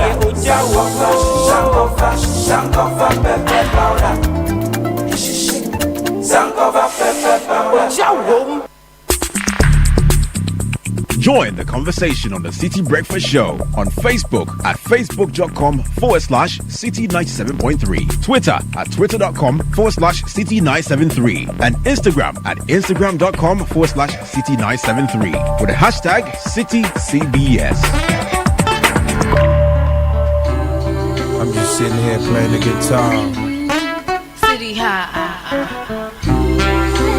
This is the Citi Breakfast Show, the city's biggest conversation. Excuse me if you see me screaming, but deep in my mind, I'm only dreaming.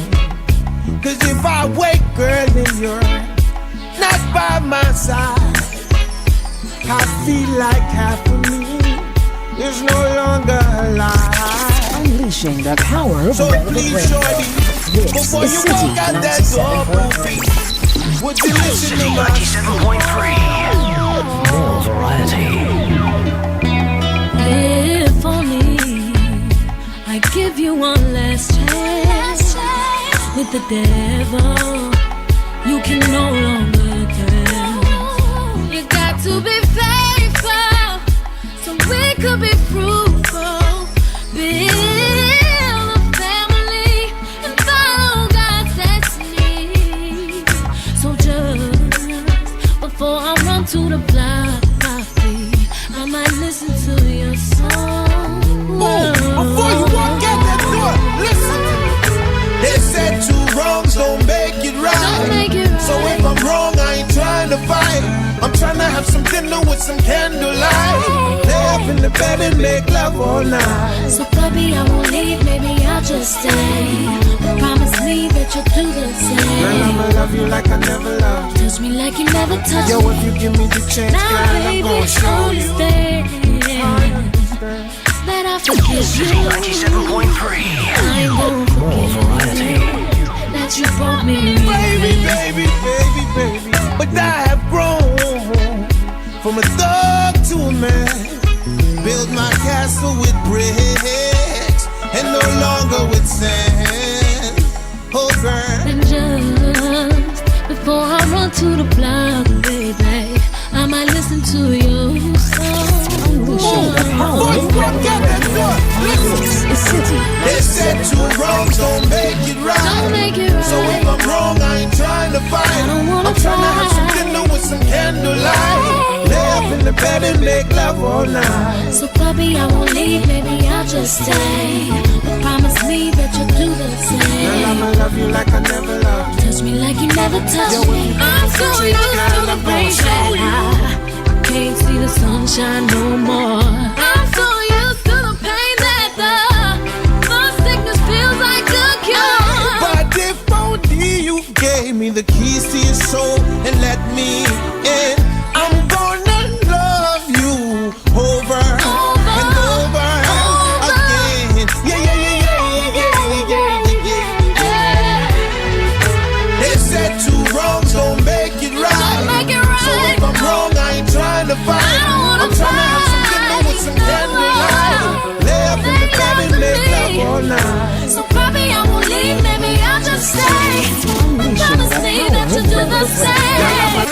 is Citi 97.3. I'm just sitting here playing the guitar.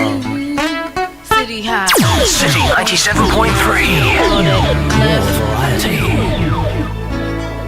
Hey, excuse me if you see me screaming, but deep in my mind, I'm only dreaming.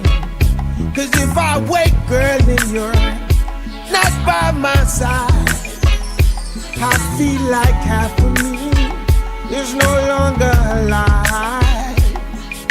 So please, shorty, before you walk out that door, booby, would you listen to my song?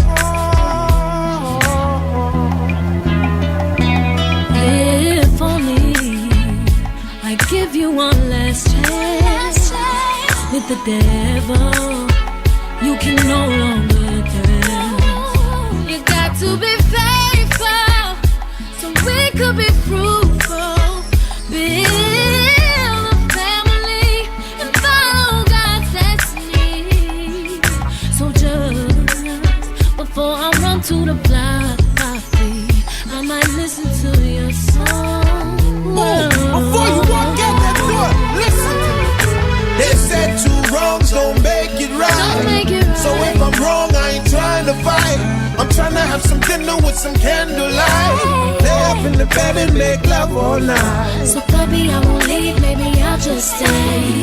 Promise me that you'll do the same. Girl, I'ma love you like I never loved you. Touch me like you never. 7:36 is the 27th day of January, and we're so grateful to God for the grace we have received for the month. Let me say a few happy birthdays quickly. So much to do on the show today. Happy birthday to Vera Chirima and Bless Sichofe Adai of the Tax and Regulatory Department, Victoria Wiafe and Kelsey Efua Amandi of the Financial Advisory Department, and Lorna Adjoa Asabia Labiasari of the Audit Department, all of Deloitte. From the country managing partner Daniel Kenneth and all staff. So Vera Treme, Bless Sichope Adai, Victoria Wiafi, Kelsey Efua Amandi, and Lorna Adjoa Asabia. A few more. Please wish Mrs. Lavi Champong, the head of event coordination and team at My Help, Your Help Foundation, a happy birthday. Coming from the founder Nicholas Kofi to Mrs. Lavi Champong. Happy birthday to Mami Jemfo Osei Boating and Kofi Kokoti Osei Boating of Tema. Best wishes from Mom and Dad, Esther and Lawrence Osei Boating. Bena, please wish my daughter Grace Gold Sandra Aram Kokroko a happy birthday. She turns 13 today. We pray for wisdom, favor and strength. May her positive impact be felt by all who encounter her. From your father Daniel, from Efua, from Brittany, from Mawena and Amadea Kokroko. Lots of greetings. I want to say a special one to Lily Yawa Bedema of Access Bank PLC Spintex branch. A happy belated birthday, Yawa. The life of every party and an amazing human. God bless your every move, girl. This is coming from Fatima and her kids. They love you. And this is Fatima of Kamshi Sense and Beyond. Kamshi. Have you been Kamshi'd? I want to say special regards to Reverend Stephen Yanusam Wengam for that very dignified sending off he did for his mother, Madam, I think it's Deborah Wengam. Deborah Wengam. Oh my God. Beautiful ceremony. Graced by His Excellency John Dramani Mahama, the President, Chief Justice, as by law established, Justice Gertrude Tokonu, former Chief Justice, Mohammed Ibn Chambers, former President J. Kufuor. It was everybody was there. And it also says a lot about the man and what he now means to the country. Special shouts to all the big men of God. Reverend Sam Kranchiankra, Reverend Anyenim Buedu, and of course Reverend Gordon Kisei, Professor which professor am I even talking about? Professor, the one who has the Methodist Church, what's his name? Asamoah Jedu, Reverend Asamoah Jedu, Reverend Professor Asamoah Jedu, and of course the head of the Church of Pentecost who delivered a powerful sermon, Chairman 1, Apostle Eric Nyamiche. My God. And I want to say good morning to Reverend Andrew Nelson Awintia for the massive support and for all those who came to make the send-off of Mrs. Deborah Wengam a memorable one for our radio pastor. God bless you. Thank you for your support. Alright, so what are we doing today? There's going to be vetting, 3 very important vettings. The vetting of the lands minister, the vetting for the Ashanti regional minister nominee, the Upper East regional nominee, and the North East regional nominee. Now, what questions do you have for them? We'll be speaking to some groups to talk about the lands minister and what lies ahead of him. Don't forget, there are lots of issues about the lands ministry, the land management, galamsey, and all of these things. So we're speaking to some people about that shortly. But I think I have an answer to your question. Which is? You wanted to know whether there was anybody in charge of the city. I think the president, when he swore in the ministers last week, said that the minister for local government and chieftaincy and religious affairs also has oversight of sanitation. The president said it. He said it. He said you also have in fact he said it that what did he even say? So I think Ahmed Ibrahim was the one who spoke on behalf of the new ministers, and the president said to him that you are the one in charge of sanitation, because sanitation was now formerly a ministry. So this ministry is now 3 ministries in one. Local government, chieftains and religious affairs, and sanitation all brought into one. Today is possibly his first day in office, and I have a report I want him to hear about the state of filth in the capital city. You were asking why the place was so filthy, and I was suggesting that maybe the transition has affected the assembly, because which I wasn't buying. But that's the truth. I think they are now vetting people to become MCEs, and the coordinating directors, I don't know if they don't feel empowered. There's obviously something missing in the way the assemblies are supposed to work, and I don't understand it. Bernard, the entire commercial area, and I'm not holding back of Accra, the entire commercial part of Accra is one baller. It's not bad. Bernard, I drove over the weekend through the road that annoys you. So from the Zongo Junction through IC. So I was coming from the Mortuary Road, let me put it that way. Bernard, you are staring at the baller all the way from the Mortuary Road, which of course because Zoom Lion has a plant there, but along the side of the road there used to be a football park there. It's been turned into a horse ranch. Then behind the horse ranch, Bernard, you can just see the refuse and the structures that are being built on the refuse. When we discussed this here last week, Bernard, you can see the wooden posts that have been hammered into the ground. People are building. You come down to where the mosque, the Accra mosque used to Bernard, all the way to join the Obechebi, one filthy area. You make a right towards the old Fadama side, Bernard. The land that was cleared, I was complaining to you about, Bernard. It is a complete eyesore. You're driving there and your skin you're itching. Let me guess. Could it be that, and this is just a guess, there was an announcement that MCEs, MMDCAs should not make any capital expenditure as part of the changeover. So they said the new assembly, basically the assembly should do regular things and not spend money on any capital expenditure. Could that be the reason why they've also interpreted that to mean they shouldn't work? No, I will not accept that. You won't buy that. No city functions like that. And at the moment, it doesn't look like the city we live in functions. Or could it be, I'm still guessing, that when there's usually a new government, contracts are changed. So nobody's sure. Let me give you an example. And this is purely speculation. Let's assume the assembly owes refuse collectors and has not paid yet.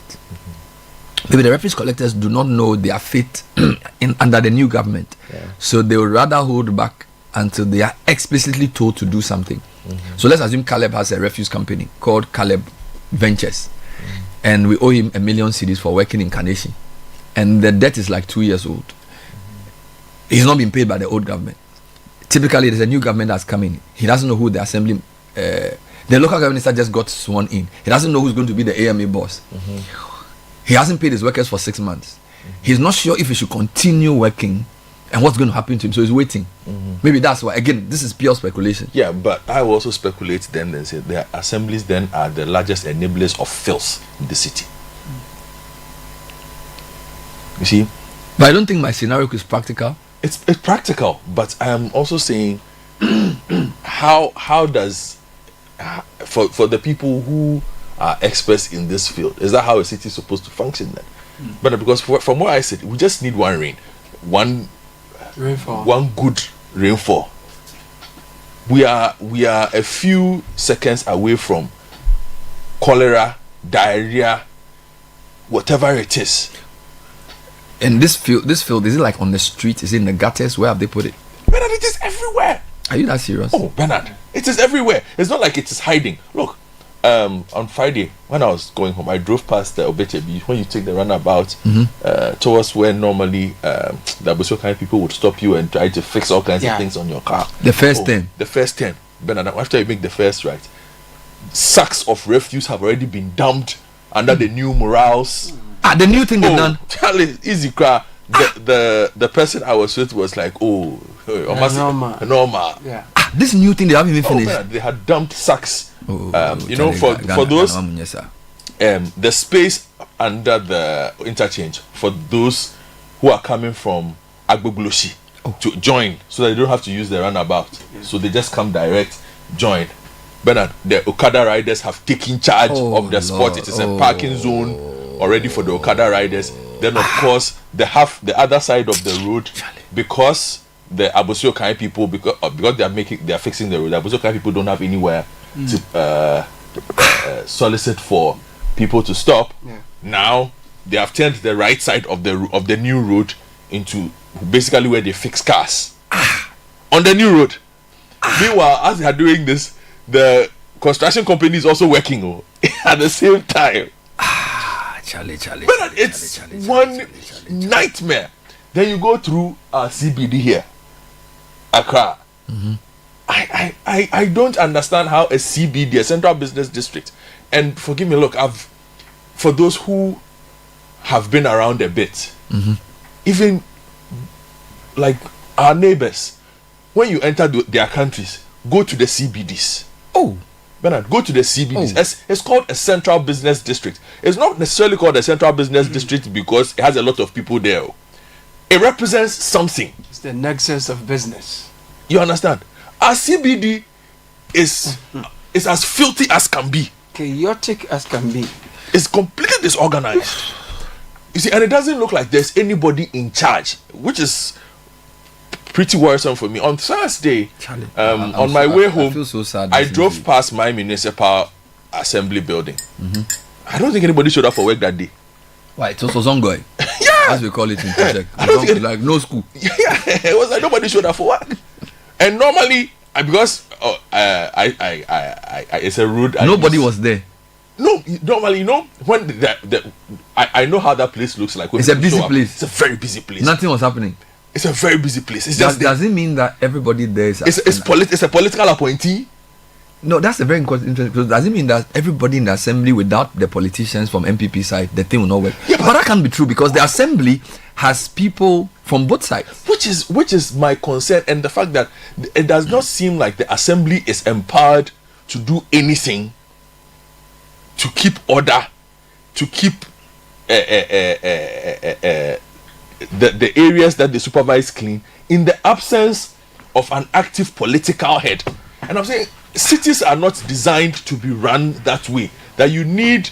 So if we have to, for instance, what is happening at Agbogloshi, Old Fadama, we need a political head to come and say these people are not supposed to be here because what they are doing adds to the filth. You see, because one, does the municipal authority there know that by allowing them to rebuild, you are increasing the cost of your own operations? Yes, Bernard. If you were collecting X amount of filth previously, it has been doubled, tripled, quadrupled by their presence. So are you not going to spend more money to do those things? Already you don't have the resources for it. Now it's been quadrupled. You're going to have to spend that money trying to clean up that kind of filth. If you needed only 3 people to keep guard over that place, now perhaps you might need 15 people to keep order in that space. And Bernard, that's the thing. It doesn't look like there's any kind of order. It's like we have no sense of what is nice.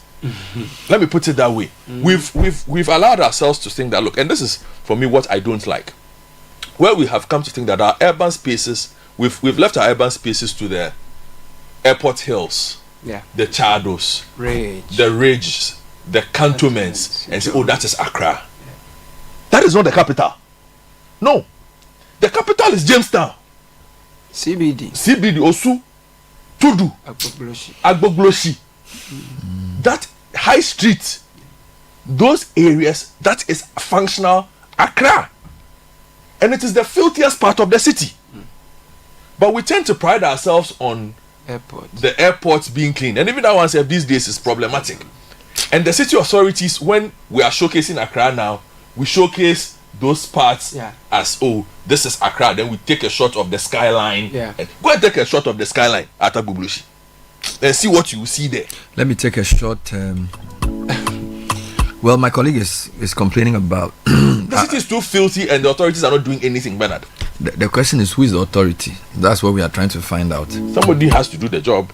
So send us your own thoughts. I have a quick report on this, but let's do some quick announcements there. Yes, if you're looking for a delicious snack for both kids and adults, try Bell Moo flavored milk. Bell Moo comes in chocolate and sweet strawberry flavors, perfect for any time of the day. For bulk distribution, please call 0544 33 5900 or 0544 33 5800. Bell Moo, deliciously delicious, another quality product from Bell Aqua. Now, if you want a bachelor's degree at a fraction of the cost, vibrant student experience where you'll be equipped with useful employability skills that draws you closer to the career of your dreams, with scholarship of up to 50%, that degree is available here in Ghana, but only at Lancaster University, Ghana. For more information, visit www.lancaster.edu.gh, email admissions at lancaster.edu.gh, call 020-960-708. Lancaster University, Ghana, the only British university campus in West Africa.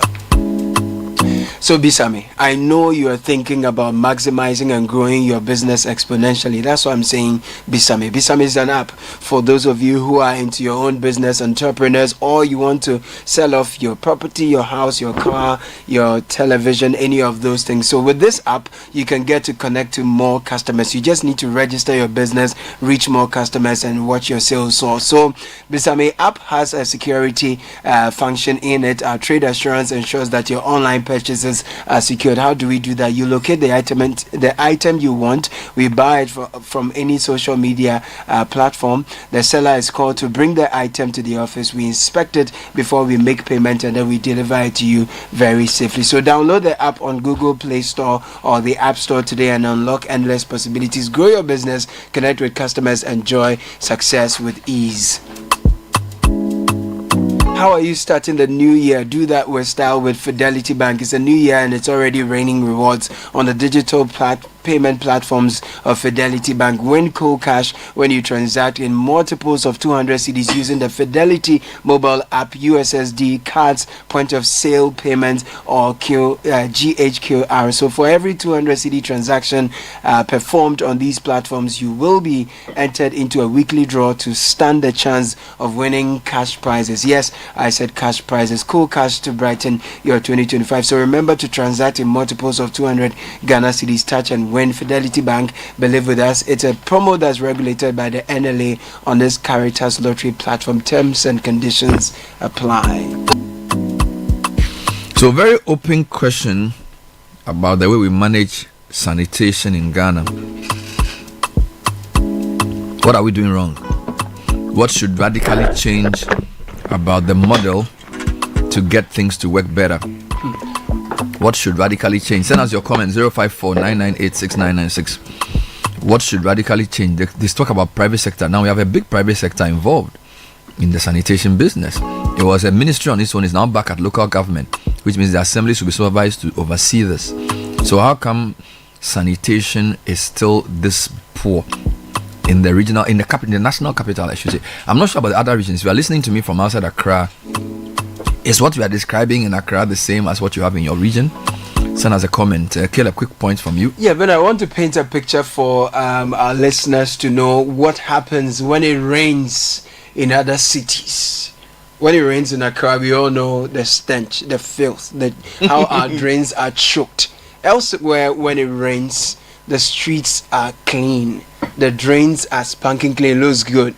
There are trees that are blowing to the wind that's moving very gently. There's a tree called Jacaranda. Where's elsewhere? I'm telling you about Namibia, I'm telling you about Kenya, I'm telling you about Rwanda. And these are all African countries. I'm telling you about Nairobi, Windhoek, Swakopmund, Kigali, Bernard, all the way, even to villages. Are you sure that if you go to Musanze, Bernard, it's clean? You're a Ghanaian journalist with a camera. So when you come to a city, Bernard, they will say, "Hey, show him the city." No, Bernard. So if Kenya we were on our own, are we you are sure, moving on our own. They didn't take you to the cantonment, of course, the ridge, Bernard, and the Chado places. Okay, so we went to the Kantamantos of Nairobi, and you still didn't see filth. Of course, when we went to the biggest slum of Kenya, Kibera. Of course, it's a slum. Kibera is a Kibera. But even that, the main highway, if you compare the highway that goes through Kibera to the main highway that goes through ours, you can tell the difference. All I'm saying is that, well, if I look at Kigali and Nairobi, the major similarity here is that both countries have banned plastics. Mm-hmm. And that's a major step that we need to take. This is a single-use plastic. Exactly. So if you look at our city, anytime it rains, our drains are choked. Mm-hmm. If you drive past our highways, byways and all, we have filled sacks of plastics everywhere. Mm-hmm. Our drains are choked, our main drain is choked, and it's a big problem. And our city is also very, very treeless. So when it rains, there is a lot of wind, it comes with a lot of sand, and there is filth everywhere. So Nairobi, Kigali and Windhoek have more trees? Yeah, they do. Than Accra? They do. Do they do open drains? Without a doubt. Did you see open gutters? Yes, I saw open gutters in Kigali. All the way to Musanze. Were they filled with refuse? Not one, not a plastic. Kenya didn't have open drains. Kenya has open drains. Did you see refuse in there? If you drive through where the University of Nairobi is, you can see some filth here and there. But it's not as bad as what you see. What's the difference? Girlfriend, can you help me? So I want to not even put it in refuse bin. It's just there. Yeah. You know, and see, I'm saying that it's also not green here. And Bernard, there's a thing about trees and how they even control noise pollution. Mm-hmm. There's a lot of noise here. So visual pollution, noise pollution, everything. But you guys, you spent just a few weeks in those places. No, Bernard, that's not the point. Are you sure? Me? Bernard, that's not. No, you live there. Lived there. So if mine is Paul Ambantam, he can assure you that. Is Accra louder than Nairobi? As in noise? No. I think Nairobi is loud. No, their matatus are very noisy. But I'm just saying that if you have... But is Nairobi greener? No, there is a forest in Nairobi. Nairobi is a jungle. There is a forest in Nairobi. It's basically a city within a jungle. You see, Kigali green. Kigali is a planned green city. There are trees, royal palms. If you knock one, $1,000 fine. You are paying. Because the motorways we cut down trees to do it too. So what are you saying? That there are places in Africa that have figured this out, that we should not be struggling with this. Which is why I'm asking the question, what's wrong with the model? Is it like the assemblies are not powerful enough? Is it that the companies are not good enough?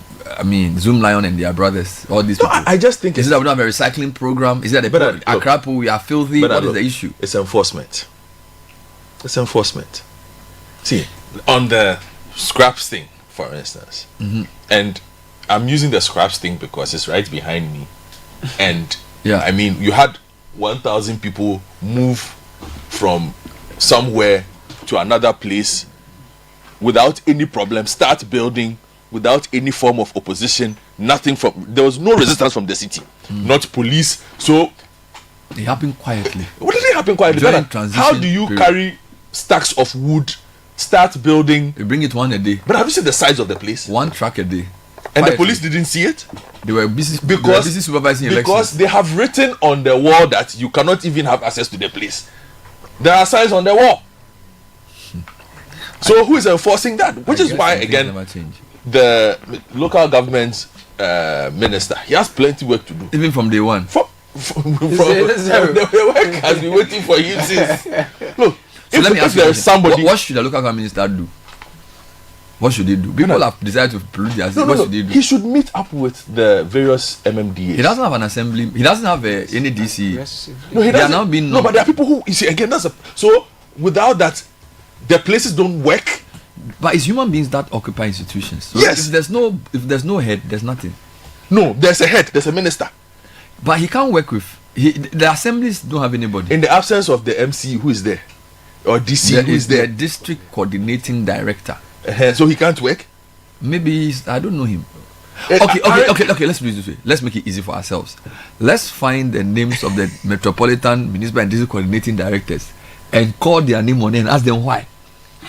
because you see, in the past we knew who the DCs were. Now there are no DCs. Yes. Now we've always argued that political heads are not necessarily the best. Let's have chief directors. Now metropolitan, municipal coordinating directors are your chief director in the assembly. Assemblies, yes. Who is supposed to be the technocrat whose political head is the MC. Yeah. So if the MC is not there and the city is this filthy, is it because the people feel disempowered or they are not functioning? We need to ask them. No, do you think it's proper that a capital city, as Accra is, goes without a functional mayor? No, but that's a separate question. No, it is not. But there's a regional minister who's just been nominated. No, you see, so you are telling me by the same logic. Yes. Accra has not had anybody running it all. Because yes. And you think it is proper that the capital city of perhaps the second most influential country in this sub-region is left in a state of anomy. Because you have not appointed somebody. But the coordinating directors are there. They should. They are there. They are to coordinate. That's why they are there. That's what they are paid for. You see, the directors there are the civil service. They work in the local government service. They are the non-political bureaucrats. So maybe we should. And by the way, who's the head of local government service? Because I don't think there's anybody to there by now. Is Anna Tuata still there? Well, there are a lot of questions. Look, the truth is that if you know the name of your metropolitan, all of us sitting in the studio, I can bet nobody knows who their coordinating director is. I don't. None of us does. And even I'm sure listeners don't even know who their coordinating directors are. Sure. But they are the people who the government has asked to be working while MCs are appointed. Yeah. So if the city is not functioning, find your metropolitan, municipal or coordinating director and ask him why. Well, let's bring you tech and social media trends 2 minutes past 8. Bernard, we are grateful to First Bank Ghana and Telecel for supporting us to bring our listeners tech and social media trends. Now, First Bank Ghana says if you need to send money to Gambia, Guinea, Liberia, Nigeria, and Sierra Leone, it's very easy. We have a fantastic system we call the Pan-African Payment and Settlement Systems. Perhaps with that, you can send money in a minute, and whoever is receiving it's got it in seconds. So all you need to do is to visit any of our branches nationwide with your cash, and your money is transferred in no time. To receive money, you need a First Bank Ghana account. This is how we are putting you first. So please call 0596 921 921 if you need more information of this. Now switch to Telecel fixed broadband today. Experience incredible bonuses, non-expiry bundles, data transfers across devices, and lots more. To subscribe to Telecel fixed broadband for these amazing offers, dial star 900 hash or use the Telecel Play app or visit Telecel retail outlet or telecel.com.gh. Get connected today. You will enjoy 50% bonus on data if you're a new customer, 300% bonus data on everyday broadband renewal to keep you browsing. So terms and conditions apply. Don't forget, Telecel, we are connecting energies. Susu Graham is joining us for the segment. Susu, welcome. Thank you. What's the big story for the weekend? Well, the trending topics number one and number 2 in the trends, Annie and Two-Face. What? Yes, so Two-Face Idiba and Tubaba, the musician, the one who made African Queen. Yes. He announced on his Instagram that he's divorcing his wife. Which of them? The one he's been married to for a number of years. Oh, so you know there are many. No. She's also on a Netflix show. Was a young, famous and African. Okay. So she's on Netflix. So their marital problems have been very out there and that kind of stuff. So he came on Instagram to announce that he's getting Ghanaians divorced. are discussing it. Or I mean, the whole West African sub-region is discussing it. So, are they aware that Accra is dirty? Are they aware that it can cause cholera? Well, I think they are dirty. Are they aware that 3 people have died in Agona district from cholera this weekend? I think the dirty Accra, we've accepted that as a fact. I mean, no, but we have to. It's been normalized. So they are talking about somebody's marriage. Yeah, it's big. Move to they're also putting it out there. Move to the next topic. So there's football. So there's football trends as usual. You know, a long weekend of football, but it's the Sunday games which are trending. So, well, not even just the Sunday games, or some of the Saturday games. So Sanchez is trending after his mistake. Valencia are trending after Barcelona beat them 7-1. Maresca is trending. Our incoming Liverpool keeper is collecting. He collected. 7-1. It wasn't easy. Then collecting woto. Yes. Then Patrick Mahomes is also trending. So this is an NFL trend. So they had their AFC conference game. So that's like the semi-final before the Super Bowl. So the Super Bowl will be in 2 weeks. And Mahomes has gone to his 3rd straight Super Bowl. He's trying to be the first quarterback to win 3 straight, and the Chiefs are with the same team. The same team, Kansas City Chiefs. They are trying to be the first team to win 3 straight Super Bowls, and they keep winning games that no one expects. But have you noticed that with American sport, the way they do it, different teams are able to win? Yeah, it's not like in football that is 1 or 2 teams. Yeah, but I guess it's what they want. They want everyone to have a chance. Football, we like that there's big teams win, and when a small team does something, it's more exciting for us. But for them, the way they do the draft. Exactly. They always, the lower teams get the best players first. So it's then there's also a salary cap. So after a certain point, you can't stockpile talent and that kind of stuff. So players have to move. And so it's more exciting. Well, it depends on your point of view. I'm a big fan of American sports person. I like the NFL and the NBA. I watch them quite often. And it's competitive. Oh yeah. Because you can have Kansas City Chiefs win 3 times, and then Green Bay Packers will come up, New England Patriots will receive and it means San Francisco. Like there's always a different. And it means you have to run your team well. It's not like football where you are a team like Barcelona or Real Madrid and you're making €1 billion a year and you can just throw money at a problem. I get you. So yeah. And then the last one is Sharaf. So yes. He's very popular. Of Mohammed's children, he's the exactly. He's doing some boxing stuff. He's doing interesting stuff. But he's trending because apparently he's been going on trips with his dad. So people are asking, is it right? Should he be going on the trips and that kind of stuff? And I guess this is tied into the earlier issues about the presidential jet and Mohammed. So he's in Kenya with his father? Yes, that one. Yeah, exactly. Yes. So he's not leaving his father crowd. Yes. Well, I think the president went with the presidential jet for the first time. Yeah, because there was some discussion about that last week. Okay, so he's trending. Yes. So Accra is not, filth is not trending. Oh, that's what I told you. It's normalized though. We are used to it. We see it every day. So because that's what. Remember we were talking about the rubbish being powered up, and I was saying that if you go different places where there's a lot of traffic, you just see the piles of rubbish. It's just normal. But we can't allow all the time. Yeah. All the time. We can't allow that. Thank you. We haven't done tech news. Sorry. So, I understand a lot is trending. So DeepSeek, a Chinese AI lab, has launched their product and it's trending because it seems that it's going to be cheaper than the AI models people have been using. So people are thinking that this looks like something people are going to try and use more. So it's now becoming a war. The way Trump is behaving. Yeah. So the Chinese are now also entering their AI products. So where is our version? One of these is I'm going to feature Ghanaian AI tools that have been developed. Sure. I know a few of them that are very, very good. So I like the fact that every day you come and talk about a Chinese guy, American guy, but there are Ghanaians doing some great work in tech. Nice. So maybe one of these days I'll link you to some of them because it gets a bit depressing to hear what Trump is doing, what China is doing, and we in Ghana we are just discussing. But I think that there's also the knowledge and the market. No, we ourselves people. No, the truth is that you see, our things have not been scaled. Yeah, but they are still there. I'm saying even us in Ghana, we don't even know what these people are doing because they don't have skill, and because we don't talk about them on air. Yeah. If you don't talk about that, how people know. I'm doing social media trends, so I'm saying that's what's trending. Okay, I will help you engineer new trends. Okay. Susu Graham.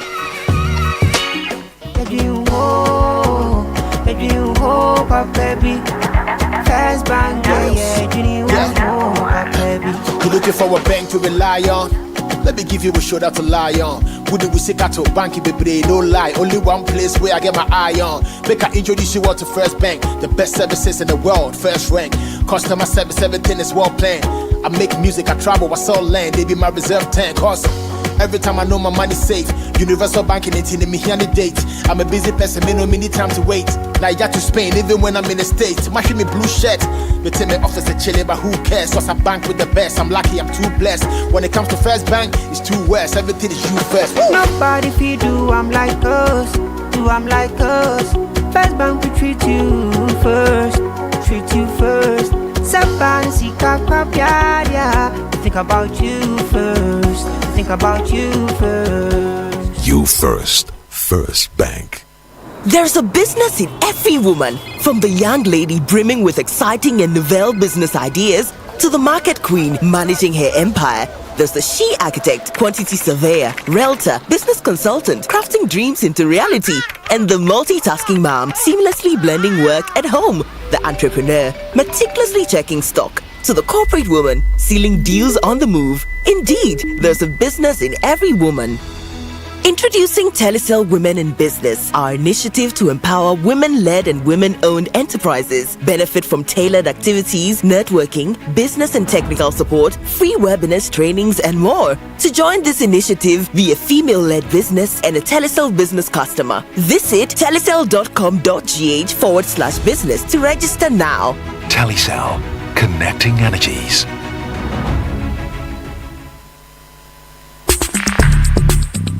Join the conversation on the Citi Breakfast Show on Facebook at facebook.com/Citi 97.3, Twitter at twitter.com/Citi 973, and Instagram at instagram.com/Citi 973 with the hashtag CitiCBS. This is the Citi Breakfast Show, the city's biggest conversation. Imagine waking up in a beautiful home you can call your own, or watching the value of the plot of land you invested in grow year after year. This 2025, Apollonia City is inviting you to start the year right by making a smart investment in property. Apollonia City offers high-quality real estate that is ever appreciating. At Apollonia City, the value is not just your home or land. It is also the area that surrounds it. Tarred roads with safe speed limits, drainage for even the most punishing floods, and neighborhood planning that ensures your view will never change. Choose any of our serviced or semi-serviced plots or any of our beautifully crafted homes and enjoy up to a 3-year payment plan. Call us on 0275 577 577 or 0542 777 222 and let's help you start the year right. It's time to reset yourself and everything around you for success in the new year. Tune in to the Effective Living Series 2025 this January on Channel 1 TV and Citi FM. Start your year with insightful discussions and expert tips on personal growth, health, success, and more. It's time to reset yourself and everything around you for success in the new year. Tune in to the Effective Living Series 2025 this January on Channel 1 TV and 97.3 Citi FM. Start your year with insightful discussions and expert tips on personal growth, health, success, and more. From the 6th of January, join Apioko and Caleb Kuda as they engage our guests with various expertise on the Effective Living Series for a comprehensive guide to resetting your life in 2025. Week 1 kicks off with Personal Reset. Week 2 focuses on resetting your personal economy. Week 3 is all about resetting your health. Week 4, resetting business. Calibrate, remodel, and rebuild. Catch the Effective Living Series live on the Citi Breakfast Show on 97.3 Citi FM at 9 a.m. and on Breakfast Daily on Channel 1 TV at 9:20 a.m. Monday through Thursday. Don't miss out on transforming your life for the better every week only on Channel 1 TV and 97.3 Citi FM. The Effective Living Series 2025 is powered by Channel 1 TV and 97.3 Citi FM and is proudly sponsored by Hallmark Cafe. Hallmark Cafe. Delight in every sip and bite.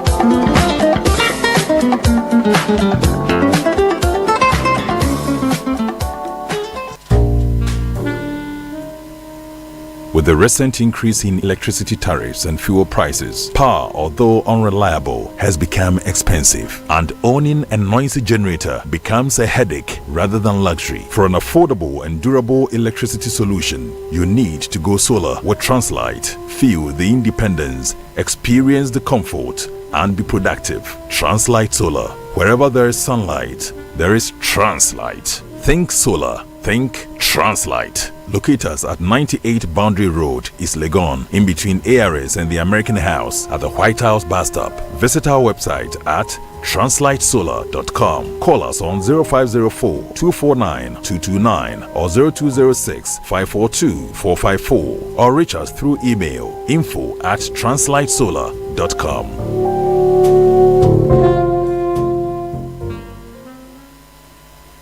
Where do your hopes and dreams take flight? The money you've earned, the future shining bright. At Petra, we're not just here for your retirement plan.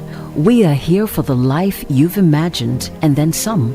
From your child's education to your dream home's door, we'll help you achieve what you're striving for. Petra is here, steady and strong.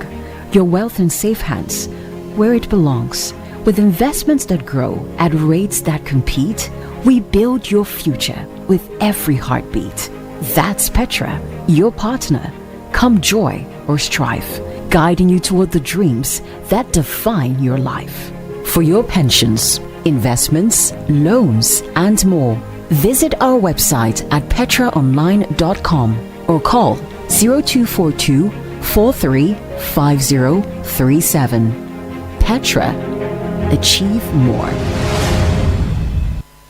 The Citi Breakfast Show. Rise above the noise.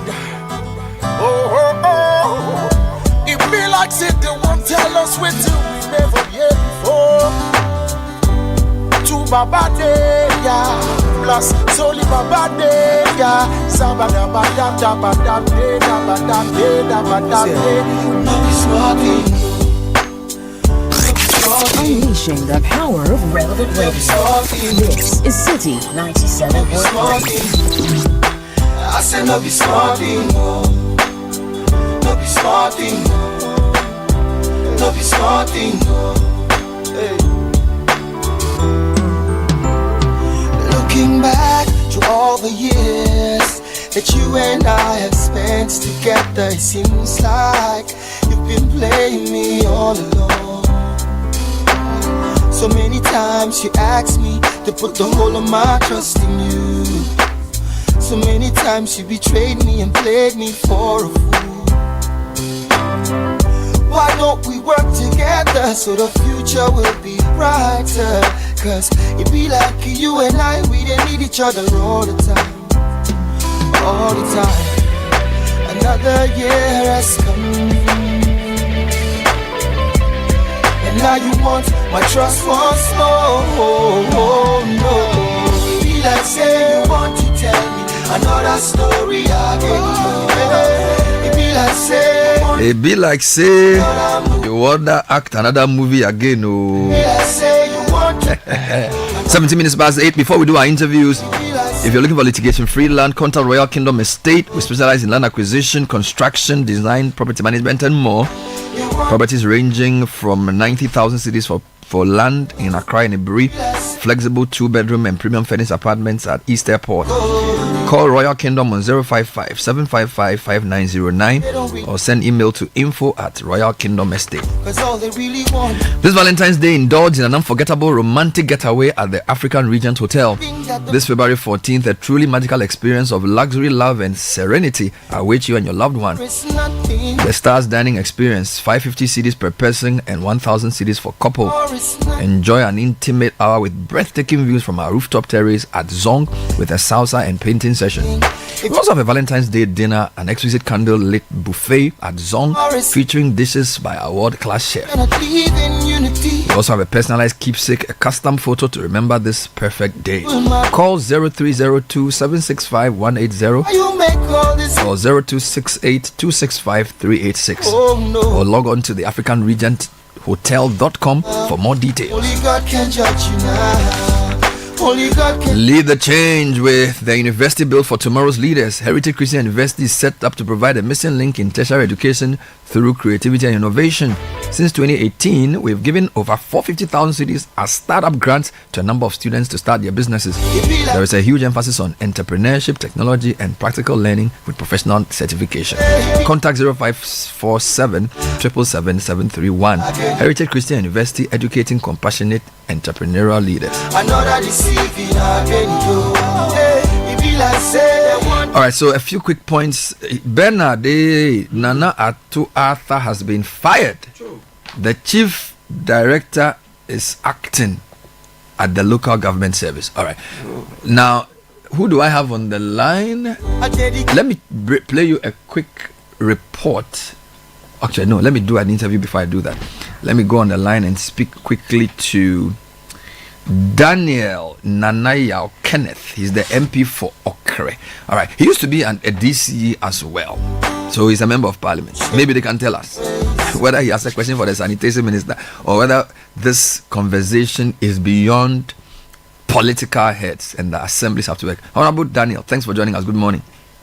Good morning, Bernard. Wonderful to have you. Same here. So you were a former DC and now you are an MP for Okre. So obviously you are very familiar with what we are discussing. That's right. Now, so who's to blame here? Is it the fact that we don't have MCEs at post, or is it the coordinating directors who are not working? What's the missing link with what's happening? Okay, thank you. Before, let me correct. My name is Daniel Nana Addo Kenneth. Okay, Nana Addo Kenneth. Yes. Nana Addo Kenneth. Yes. Wonderful. Thank you. Yes, and greetings to you and your listeners, as well as the good people of Okre. Wonderful. In respect of functions of the institution of the District Assembly, there should be no lacuna. Whether there is the presence of a political head or not, they must function.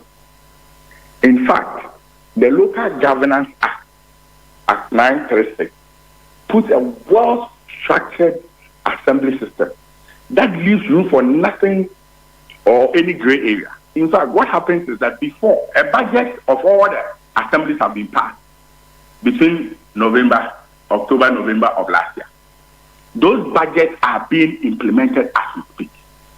So there's no lacuna. The budgets are in two parts. One is the common fund, one is the IGF, and then other funding sources. The assembly primarily runs on IGF, and the coordinating directors are the spending officers. The political heads are political administrative heads, and they are authorizing officers. Now, as we speak, the moment they realize that there were challenges in the past, the moment MMDCs are sacked, there's been a directive for the head of service that all coordinating directors should be migrated on the GIFMIS platform to authorizing officers so that they can authorize for spending on the GIFMIS platform. The only problem that will occur for people not to be able to function is when they don't have the resources. Now that the coordinating directors have been given authority to authorize payment, there should be no problem at all. And the Act 936, look, the functions of the coordinating director can be seen in Section 75 of the Act 936. If you look at that, and I read Section 1, there shall be a district coordinating director for each district assembly, who A, is the administrative head of the office of the district assembly, B, coordinates the activities of the department of the district assembly. Now, I'll move on to 2 or 3. 4, the district coordinating director shall, the word is shall, ensure that the functions and responsibilities of the office of the district assembly are efficiently and effectively carried out. Shall. So it doesn't say that with or without the MMDC, the district coordinating director shall ensure the efficiency. Okay. I will use my district as an example. Mm-hmm. Look, my coordinating director is doing fantastic. Everything is running.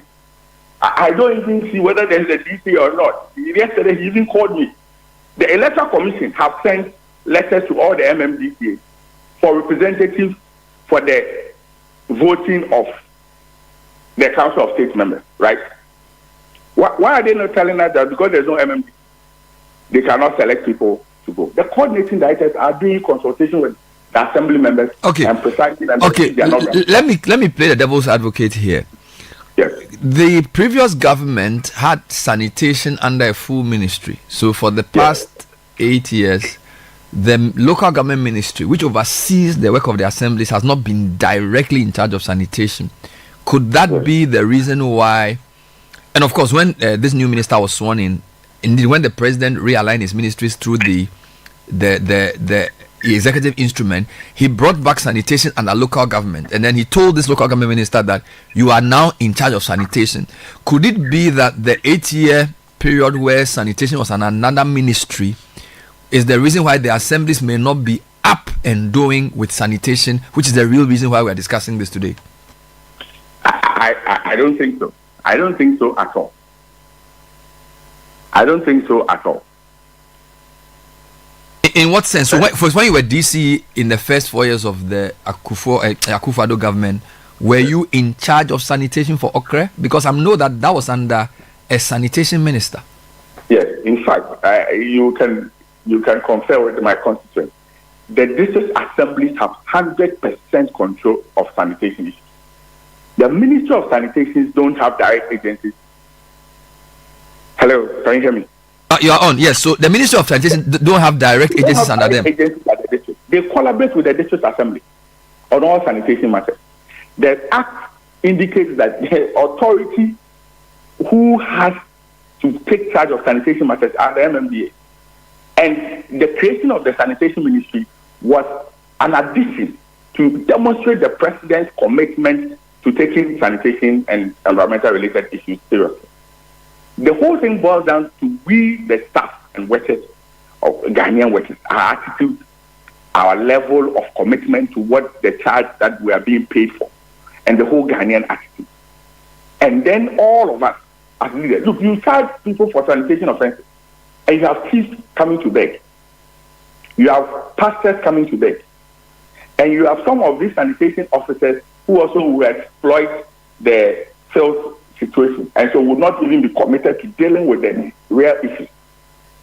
So I like the conversation that is going on. If you come to our district, for instance, when we took over, we had the challenge with sanitation along the roads when you are going to Pepuasi to Amanfo, Kofodia. People were dumping by the roadside.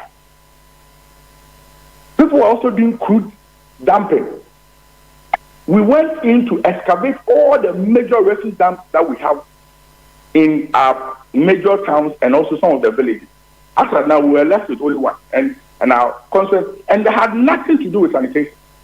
The Ministry of Sanitation also gave support to evacuate major sanitation or refuse dumps in all the MMDCs. And the MMDCs were supposed to do an assessment of the ones that were major and submit to the Ministry of Sanitation. And they awarded the contract to Zoom Lion.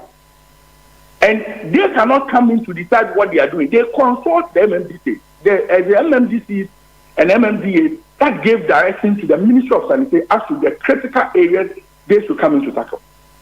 So I believe that the sanitation issue we are having is a multifaceted one. It doesn't matter which ministry that we create, whether we create a separate ministry or it still goes back to the local government. It comes down to... So for you, is the assemblies. Okay, what about the companies? You know also that, I think for the past decade and a half, private participation in sanitation has grown. Zoom Lion being the poster child, but there are a lot of them. And I know that there's a way in which they allocate localities within the district to different sanitation companies. In the past, some of the smaller companies have complained that they are owed money and they are not paid on time, and it affects their operations. So again, playing the devil's advocate here, could that be a problem?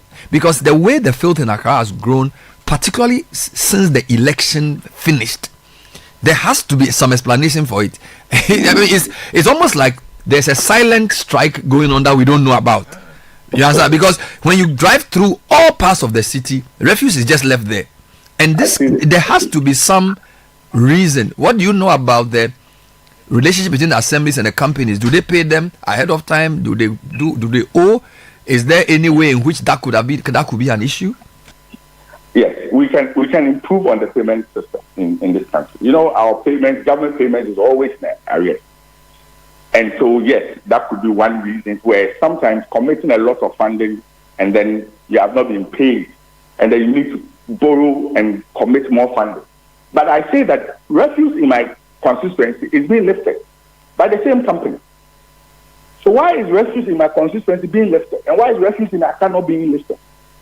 Those are the critical questions you must ask. Because whether you like it or not, these companies are paid every quarter. So the institutions, which the MMDCs, must ensure whether they are paid or not, unless they abrogate the contract, they must work. And then there are clauses in the contract that they can activate for non-payment of time. Okay? And if you look at that also, the calculation of the amount of money we pay these private companies, we factor all this into it. The fact that we don't pay them on time, the fact that it delays and all that. So if you look at the amount of money that is being paid every quarter, in my personal opinion, if we're paying them regularly, it is too high. But we do that because it has to absorb the interest rate that they borrow money and all that. So for me, whether payment or not on time, if you have not been paid on time, activate the clauses in the contract. Else, you have to do that. You have to get the job done. And it comes back to, like I said, the individual officers' attitude. The companies are all over this country. I've worked with a lot of them. The officers, the regional officers for Jumla in Eastern Region are fantastic.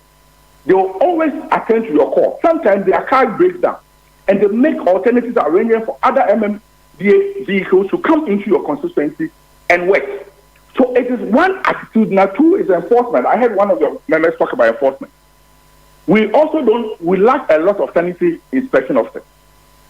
And that is where initiative comes in. In my constituency, we have sponsored 13 individuals to go to the School of Hygiene at home to come and beef up the sanitation officers in our constituency, because we felt that there were not enough of them to cover the whole constituency. And this is where the initiative of some leaders in terms of the MMDA come in.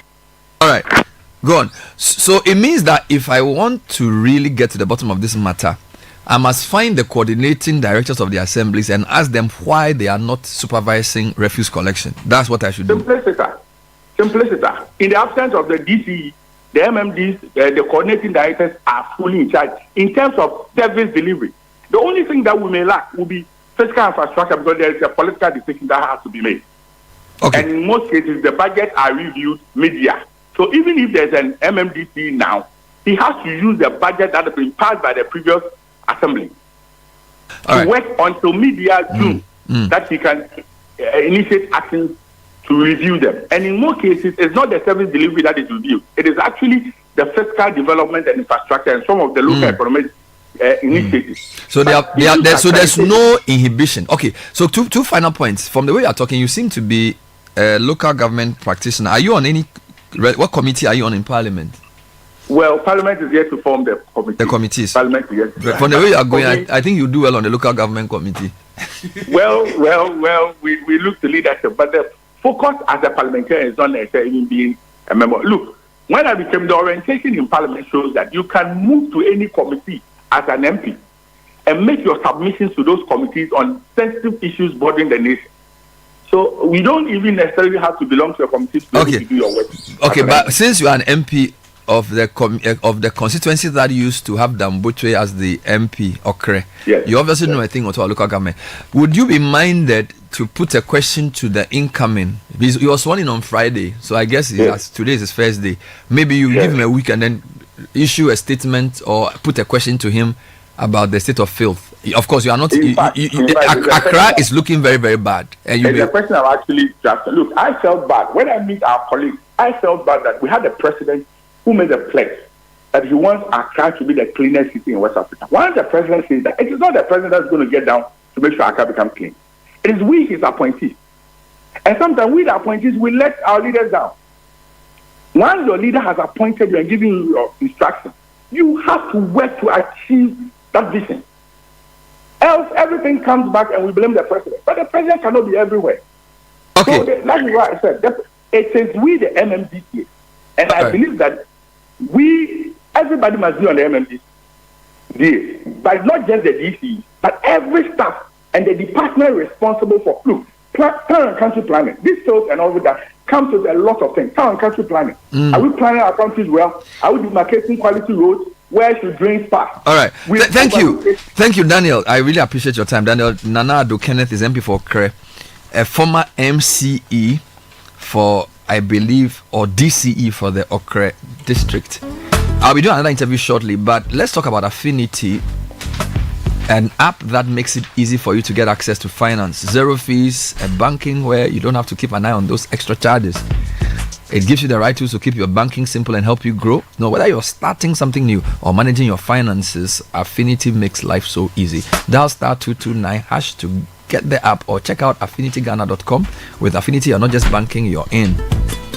And from January to June this year, Enterprise Insurance is giving you more reasons to smile on the road. Buy or renew your existing motor insurance policy and enjoy amazing rewards, free fuel coupons for your car and airtime for your phone. With over 100 years of experience, we're here to secure you peace of mind. Visit any branch, connect with your insurance agent or broker, or use the Enterprise Advantage app for convenience. Enterprise, your advantage. And this 2025, Apollonia City is offering you the chance to own premium plots at competitive prices with up to 3-year payment plan. Our service lands come with access to water, electricity, tarred roads, solar powered street lights, access to high-speed internet and more. With beautifully crafted 2, 3 and 4 bedroom homes, you have a wide range to choose from. Call Apollonia City on 054 277 7222 for more details. So pay your fees with ease, whether residential or school fees. Do that with Zenith Bank. Students of KNUST, University of Ghana, UDS, University of Education, whether by UMAT, Ola College of Education, Akosoma International School, Ecole Ronsard, and many others or their guardians can visit any Zenith Bank branch nationwide or use the school's designated merchant code to pay school fees and residential fees for students. With Zenith Bank, fee payments are fast, easy, and processed in real time. For the full list of schools, visit zenithbank.com.gh or call Zenith Direct on 0302 680 884 0542 000 for assistance. Zenith Bank, in your best interest. Still on the issue of filth in Accra, I'm going to speak to it's very interesting. Greater Accra is an organizer of NDC. Why? Really? Well, because the political party in the region is in charge partly of the process of appointing MMDCs. I'm sure you're aware of this. So if you read from the news, almost every region is vetting people and interviewing people for MCE role. And the view is that maybe because there are no DCEs or MCEs, the situation has gotten to this point. I hope they are not using the tripod system. I don't know. When I spoke to, it's never worked. Well, Mr. Daniel Kenneth, tripod system. Just relax. Daniel Kenneth is saying that the presence or absence of MCEs is not to be blamed, and that they are coordinating directors who are supposed to do their job. That the GIFMIS even allows for these people to work without an MC or DC. Yes. Having said that, so there was no working. It will still be interesting to know what stage we are at with selecting DCEs for Accra. DCs, MCs, and all of them. Mr. Nukwanu, thanks for joining us. First point, am I correct in saying that it is the party in the regions that is overseeing the selection of MCEs and DCEs? Is that correct? Good morning, you are rightly correct. So where are we in that process? Well, good morning to your cherished listeners. As at last Friday, we in the Greater Accra region were successful in screening about 453 applicants from the 29 MMDs in the Greater Accra region. Today, we are wrapping up by selecting 3 to be forwarded to the National Office for the President's consideration of 1. So we are almost done. And we believe that by close of week, before the nominees we may select through the competencies that we deploy, the efficiency they can bring on board, the knowledge they have within the sector they are applying for. And if all security checks and screening are done, and the right recommendations are made to the President, we may be having our MMDCs being announced by close of week. From the numbers you give me, it appears there are almost 15 people per district who are interested, because say you have over 400 and they are just the minimum is 12, maximum I think 20. So that's a huge number. Wow. And you are screening for 3, which you will send to the national level for that. Yes. Wow. Yes. Okay, before we come to sanitation, it would be just nice to know what are some of the things you are looking out for, because you know that local governance has become very key as the country develops, and the people who run our assemblies are arguably even more important than ministers, because at the end of the day, they are in charge of development at the local level. So what are some of the considerations the committees are using in doing this shortlist? Well, as someone who has been in that space for long, I always believe that when we get our local governance set up right, we don't need ministers to even be appointed in this country, because the basic development challenge in the country is at the local governance level. So in selecting people to represent the president at the various MMDs, you need to highly look at the person's ability and capacity to understand the issues that comes when it comes to local governance. His knowledge on administration, to be able to meet the technocrat that will partner him or her, his loyalty to the and commitment to the country and his political party, and then the others who follow is also his knowledge on security matters, since he must be able to chair a security committee that supervises the security issues within the district or the metropolis. Then his knowledge on finance and revenue mobilization. These are things we deploy, or tools we deploy to tap from the various candidates their knowledge to be able to make the right decisions in during the 3-member selection. And I believe fairly large numbers have exhibited this understanding. They have the right qualification from our various institutions, be it polytechnic or our universities.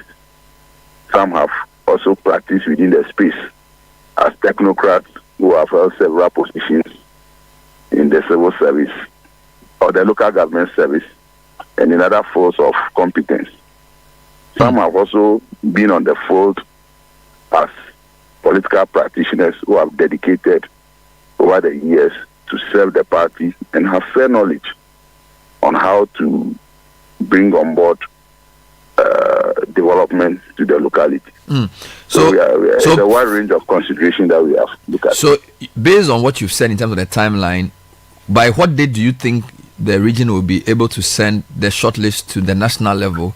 And if you look at the way it happens, by which date do you think we should start having our first MCEs?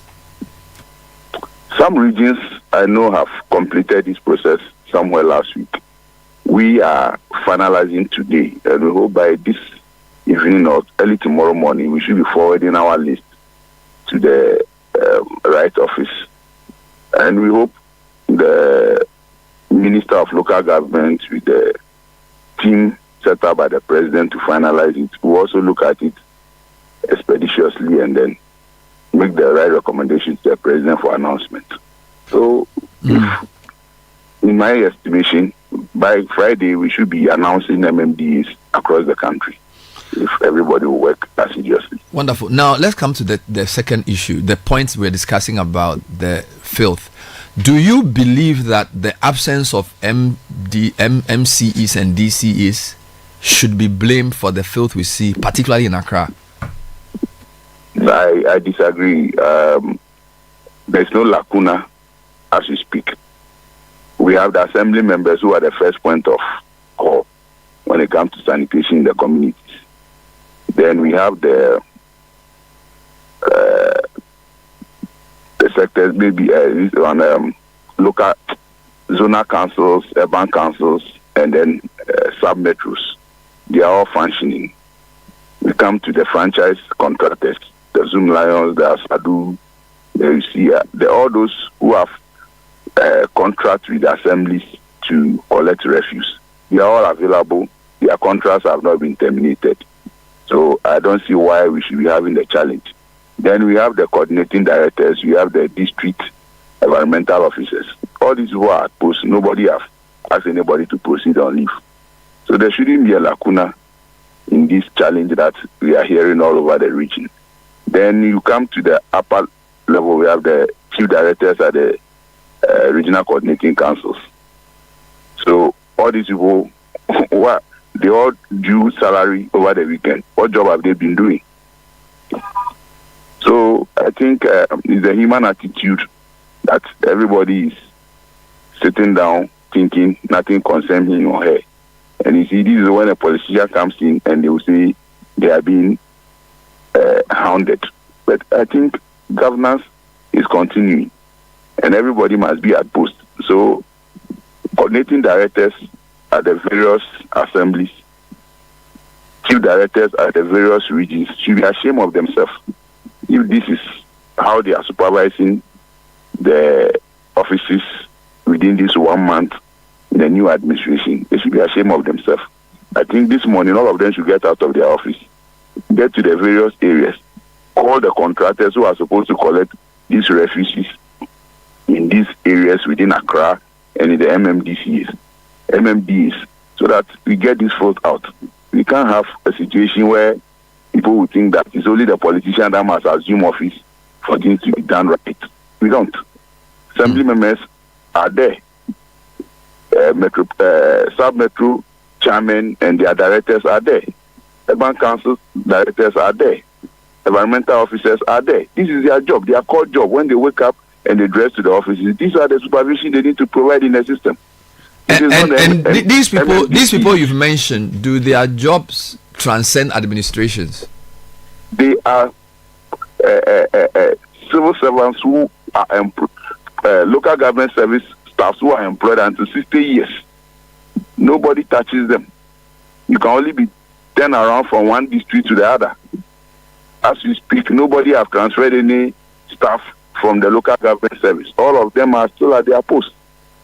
So who are they waiting for to come and instruct them to do their core job? Well, they have a role to play in this country to make sure we are all safe. We can't have cholera sparking because there's a change of government, because a staff of a local government service or a health service has failed to do his or her job. As we speak, I am in Tema. I've heard the same thing. I'm going to the assembly to meet the district coordinating director, asking why they have left refuse unattended to at the Kwatajasu area, and the market women are concerned. Correct. You can't live in this country like this. So when I heard the discussion, I said, wow. Meaning Accra is also having the same challenge. So every MMDA coordinating director, regional coordinating chief director, please, let's get on board. We can't wait till you have an MC or local government minister before you function. You have a job to do. You are being paid for. Everybody should get out of his office and make sure there's a right supervision from this morning to get the city and the country out of it. Thank you, sir, for talking to us. So that was Anthony Mukwen, who's the Greater Accra Regional Organizer, giving us some insights into the process of choosing MMDCs and agreeing with the MP we interviewed that there should be no problem. So basically, it's a question of dereliction. That's what we are being told by the coordinating directors. Now, Caleb, read a few comments for me whilst we see if we can get another angle to this. 054-998-696. By the way, we're trying to push so that the assemblies will do what they have to do starting today. Even if it means organizing a national cleanup on Saturday, they should do it. Thank you. You know, we cannot sit in filth and expect that the development of our country will proceed. Caleb. Good morning, Bernard. The only political person at the assembly is the MC. The assembly should be able to run without him or her since they have no excuse. Hence, they have no excuse. Also, Bernard, when we pay for our refuse to be collected, it should be collected regularly and not when it overflows. Kojo Mauli, Asante Mampong. Bernard, the local councils must be responsible for sanitation in the various municipalities. They must be empowered and well-resourced to ensure their communities are clean and safe. Kisman from Melbourne, Australia. Guys, let's admit it, Accra is a filthy city. There is no basis for comparison with Kigali or Nairobi. Let's hold ourselves accountable and stop littering and the indiscriminate dumping of refuse like it happens in Kimbu, Medina, Makola, CMB and those places. And let's be bold to ban plastics. Other countries have done it and they are doing fine. Let us also get those contracted to clean our public spaces to do so. Those guys literally get paid for little or no work done. Even our spine from Medina all the way to Accra Central is super filthy. Sides of the road are dirty and the medians are filthy. The city is a big dumpster. Let's get this new government to work to change this as soon as possible. Adam from East Lake gone. Good morning, Bernard and team. God bless you for the good work. Brother Bernard, and the baller issue is out of this world. Baller everywhere. Hey, we certainly cannot continue like this. Great day, team. Patience and they're through. Good morning. Go around the assemblies. They are all grounded. Nothing is working. The coordinating directors have limitations. They were attacked. There were attacks on some of the assemblies. The chief executives should have been gradually replaced as new ones are appointed. They should resource the environmental health officers and hold them accountable. Zan from Mankesim. Bernard, good morning. Morning. Please, the issue you are discussing persists because we allow wrongdoers to hide behind politics and this weakens enforcement of bylaws in the city. All right. Daniel Tete from the Hi, Bernard. All right. This field thing in Accra is very serious. I returned from Namibia after a few years, stayed in Windhoek, and Bernard, this country is dirty. It is difficult for me to adapt. Our MMDAs must work. If it's the structure of the assemblies that's the problem, then how come other capitals like Ho are quite clean and seem to be working? Courage from Koforidia. Bernard and team. I actually think there's a relationship between Ho's cleanliness and the lack of too many big lorry stations with trotros. Okay. Because I think trotros and the way they work contribute to filth accumulation. Ho usually has taxis and the small yellow things. So Ho is not a place where the way the city is, it's a bit like Nairobi, undulating, a lot of trees. Yeah. You don't have a lot of trotro movement. I can agree with you because if you look at the Central Business District, you have Tudu, you have Kantamanto, you have Tema Station, which is a big mess. So the lorry trains stations and markets seem to contribute to this type of thing. A few more comments. Hello, the sanitation problem in Accra, Ghana is now terrible. However, in terms of solution, we don't even have to go outside the country. The University of Ghana and some of the public universities are doing it. The level of waste management on these campuses is good because systems have been put in place to work need from the gone. But now, this issue is not enforcement. It's an educational problem. I grew up in Ho and attended Kabore. Most schools at the time in Ho taught the kids not to litter and they stayed with us till now. Yesterday, I was in Ho and saw one scrap collector throwing rubbish in the gutter and got furious. I believe Ho is generally cleaner because of this. Moses from Abokobi says Ghana might not be clean, but Caleb should stop this pontificating about African cities. Nairobi, Kampala, Abidjan, being to these cities not any better than Accra. It's a mindset, education, enforcement issue. Bernard, please, on Wednesday at 7 p.m., I will show an episode in Kenya where we literally walked from our Airbnb all the way to what they have as Kantamanto to what they should have as their to do and all, and you will just see for yourself. Thank you, bro. Know I think we have too many people working at various capacities to manage the city, but they are all lazy. I'm in Dar es Salaam. The CBD is not world class, but it's working. You will find all the embassies and banks in the CBD, major hotels and port. Sometimes unbearable traffic. The Africa Leaders Energy Summit happening this week is in the CBD. Yeah. This is from JT in Dar es Salaam, Tanzania. Citi CBS, wasn't any financial provision made in the last budget for sanitation? While campaigning presidential candidates should at least by November jotted down names of their prospective ministers, so by January 14, all their ministers should be at post working. This should be simple. Godfrey, please hit on the lagoons that have been turned into mountains of refuse dumps all around Dansoman. Jimmy Jack from DC. Hello, Bernard. An officer from one of the Accra assemblies told me that people move their refuse at dawn and drop them off by the roadside after the assemblies have cleaned up and collected the refuse. They say their waste is overwhelming, so it's the attitude of Ghanaians. They have caused several arrests, but the situation is still ongoing. Joe in Accra. Good morning, team. I believe our agencies have not been enforcing regulations, which has resulted in widespread pollution. What we truly need is consistent enforcement to bring things under control. Max in Adenta. Citi, you subscribe to Zoom Lion wanting to be a good citizen. We are supposed to pay 400 cedis a month. That's 100 cedis a week. But Zoom Lion comes to take our trash either every 2 weeks or once a month, which is not what we agreed on. We decided to pay for the year. The year after our 3rd January, we were told we owe a month's worth of arrears. Zoom Lion should do cash and carry so that it's fair. I'm from Adenta. Addressing sanitation issues can be effectively tackled by dividing locations into subsections and awarding mini contracts to private companies. These companies should be monitored by local district authorities to ensure accountability. A notable example is Akosombo, where the communities clean daily, fostering a sense of pride and discouraging littering. When we come back, we will be setting some questions for the incoming lands minister, because we think his role is more important than most people think. A lot of the issues with our forests, our mining, have to do with the position he occupies. In fact, the minister, by the law, gives power to people to convert forests into things. It's a very, very big ministry. I'll be speaking to Daryl Bosu on the task ahead of Arocha, on the task ahead for the nominee, the Honorable Emmanuel Amakofibua. What are the key things he needs to look at as he assumes office, hopefully after he's passed? A couple of things mentioned. Africa's most influential business and political leaders will gather in Accra for the Africa Prosperity Dialogue and Project Afrique exhibition from January 30 to 1st February. It's on the theme Delivering Africa's Single Market Through Infrastructure, Invest, Connect, Integrate. This high-level summit will bring together heads of state and heads of government, business leaders and executives, social change makers and policy makers to shape the future of Africa's infrastructure and trade. The Africa Prosperity Champions Award and Presidential Gala Dinner will take place on February 1 at Kempinski Gold Coast Hotel. This exclusive event will honor political estates, bureaucratic estates, private sector, etc. For more information, call 053-609-8325. Afishapa, give your eyes the best attention and care they deserve. Don't play with your eyes.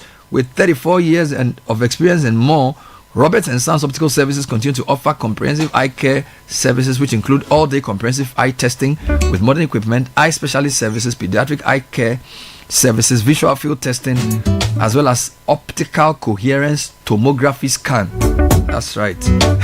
Visit Roberts & Sons at the following places: Adabraka, Osudan, Circle, Tema, Community 6, Waja, East Legon, Adenta, and Kumasi. You may also reach us on 030-222-2601 or go to robertsandsonsoptical.com on social media as well. We are Roberts & Sons.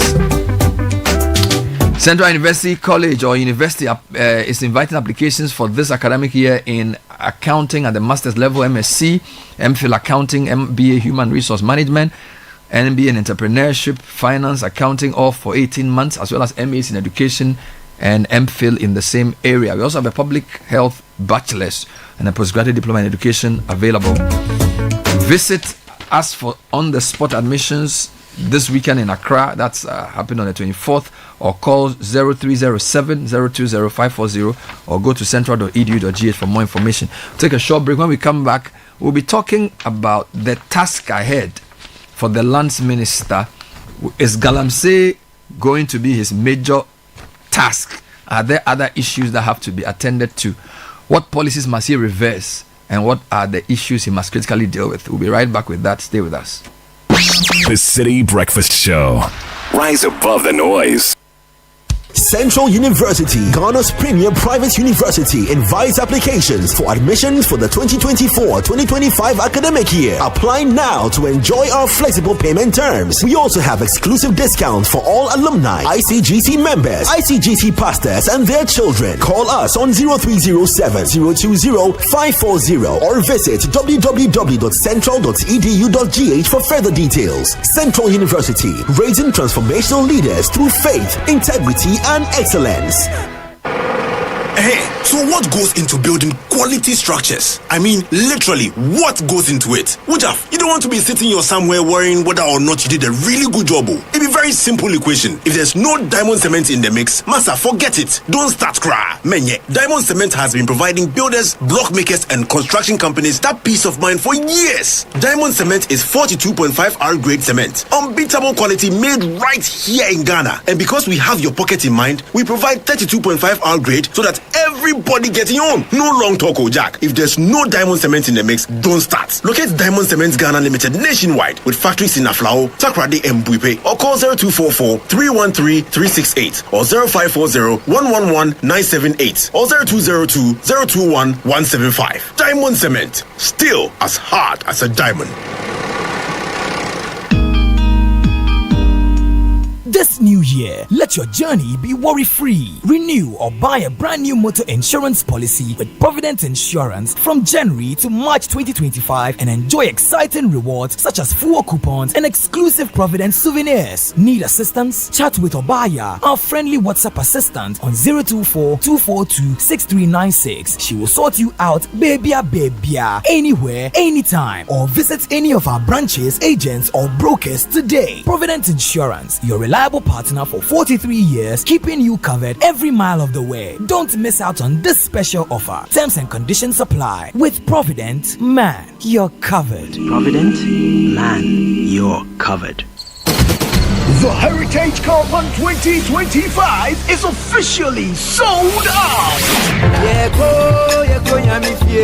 Thank you for your patronage. Now get ready for an unforgettable adventure with the Heritage Caravan 2025. We will experience a cultural revelation as we travel through 14 unique regions, each offering a deep dive into the nation's history, traditions, and natural beauty. An opportunity to see Ghana in a more beautiful, and the people, the connection, incredible. From Sunday the 2nd of March to Sunday the 9th of March 2025. Pack your bags and let's set off on the road trip of a lifetime with an unmatched opportunity to explore landmarks, taste authentic Ghanaian cuisine, experience the arts, to network and to connect with the people who make Ghana truly special. This is more than a tour. It's a chance to experience the soul of Ghana, to witness its growth and to create lasting memories. The places we visited, the road trip itself was awesome. Everything was good, yes. Even the Bui Dam was very educational. Follow all Channel 1 TV and 97.3 Citi FM social media handles for updates with the hashtag Heritage Caravan 2025. The Heritage Caravan 2025 is powered by Channel 1 TV in partnership with the Ghana Tourism Authority with support from 97.3 Citi FM and proudly sponsored by the National Lottery Authority, Hollard Insurance, and Omni Basic Bank. Terms and conditions apply.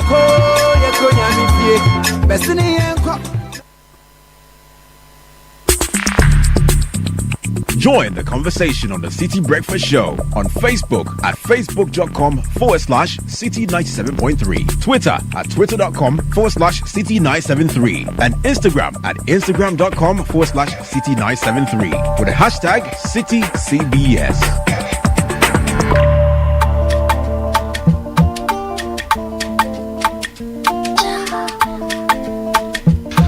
Well, it's 2 minutes past 9. Now, later in the morning, we'll bring you Effective Living series. This is our final week. Caleb, what do we have today? This morning, we are speaking business matters with my man, Andrew Ayiku. Ayiku is on today. We are talking about how to identify business opportunities in times like this. I wouldn't miss Ayiku for anything. He's the most practical business mind I know when it comes to small business and that kind of thing. Wonderful. And so, Andrew will be on with, is it Apioko? Apioko. That's at 9. Let's go to maybe 9:25-ish.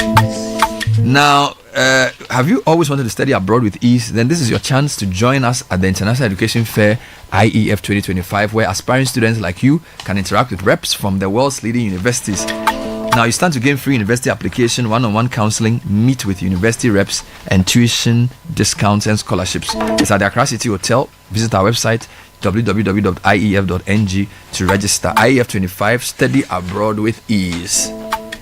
All right, so if you're getting good insights from your data for decisions, that's great. If not, join the data analytics revolution and empower your team to work smart, save time, and deliver insights from data using the world's most powerful business tools, Microsoft Excel, Power BI, ChatGPT, and Copilot. Phoenix Skills Hub offers hands-on practical training to corporates and individuals in data analytics with Excel and Power BI, leveraging AI tools to help you improve productivity at the office. So register now, phoenixskillshub.com. Call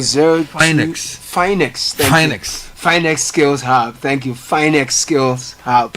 0244-782-356. Visit finexskillshub.com to sign up for our corporate and individual training sessions. Finex Skills Hub. Learn, connect, grow. Okay. If you're looking for litigation free land, my friend, contact Royal Kingdom Estate. They've got all that you need, from land acquisition all the way to property management. They have properties in prime areas like Accra and Aburi, with land starting at 90,000 Ghana cedis. Flexible payment terms are available, and they have bedrooms like 2 bedrooms and premium furnished apartments for short rentals in East Airport. Visit them opposite Soul Clinic International at Cantonment. 055-755-909 is their number, or 0272778880. Email Royal Kingdom Estate. Royal Kingdom Estate, building communities, nurturing dreams.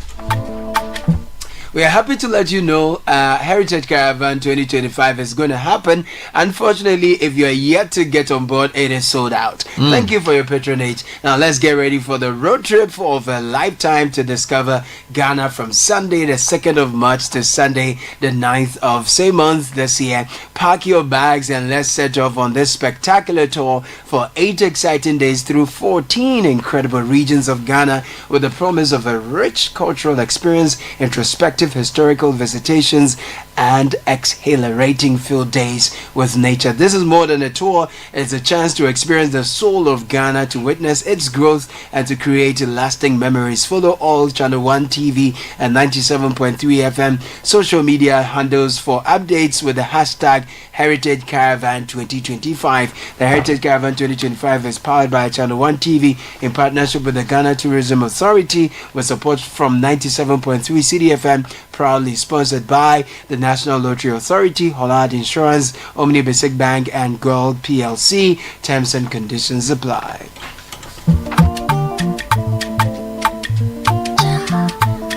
Now, if you want to finish your building, get Diamond Cement for the 2.5 hour grade cement, the highest quality cement on the Ghanaian market. For the past 25 years, Diamond has done it for high quality building projects. We are rated green by the EPA. We also have the 32.5 hour grade, meaning there's a great deal for every pocket. You deserve the very best, so contact Diamond Cement on 0244313368. Locate us in Aflao, in Takrady, and Buipe. Diamond Cement, still as hard as a diamond.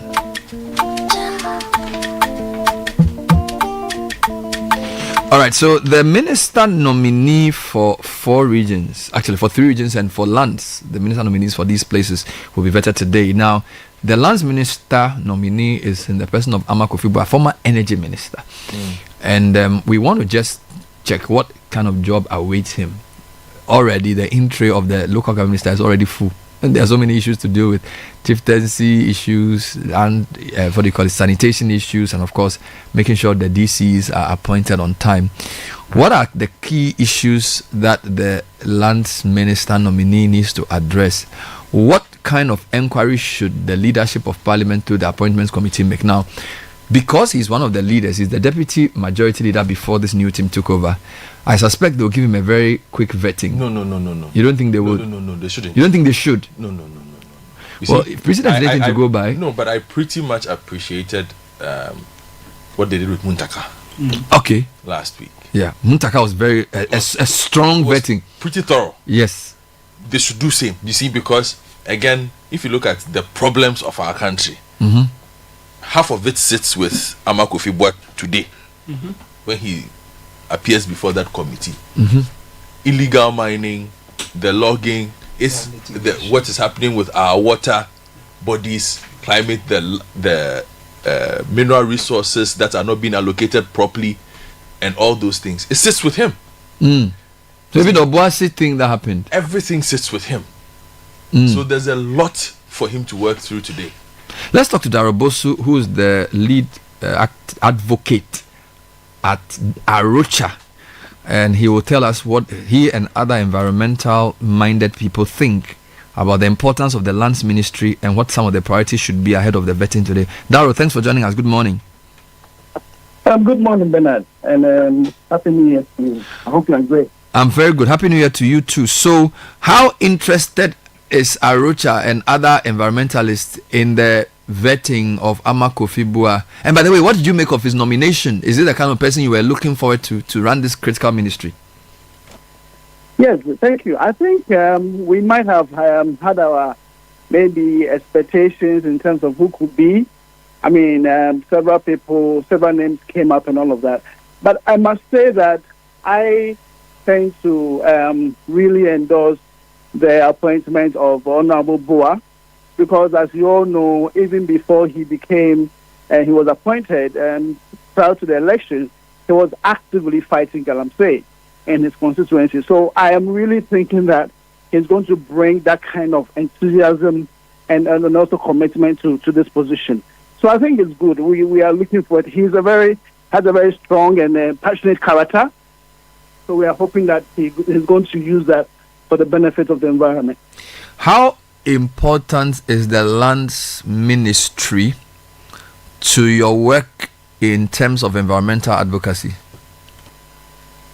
The Ministry of Lands is very crucial, and that cannot be understated. And I say this because, as you know, within the economic sector of the country, the land sector is critical. All issues relating to land use, forestry sector, and even development relating to land, as well as issues of water and all of that falls under this particular ministry. So I think for me, it's very, very important that His Excellency John Dramani Mahama maintain this position, this ministry, and there is also the need to leverage on what he has been doing before to ensure that everything in terms of forestry sector, land-related sector, which is also a very critical sector of our economy, is really sustained. All our national parks, all our forest reserves, all fall under this. And also the minerals sector, also a extractive sector, falls under this sector.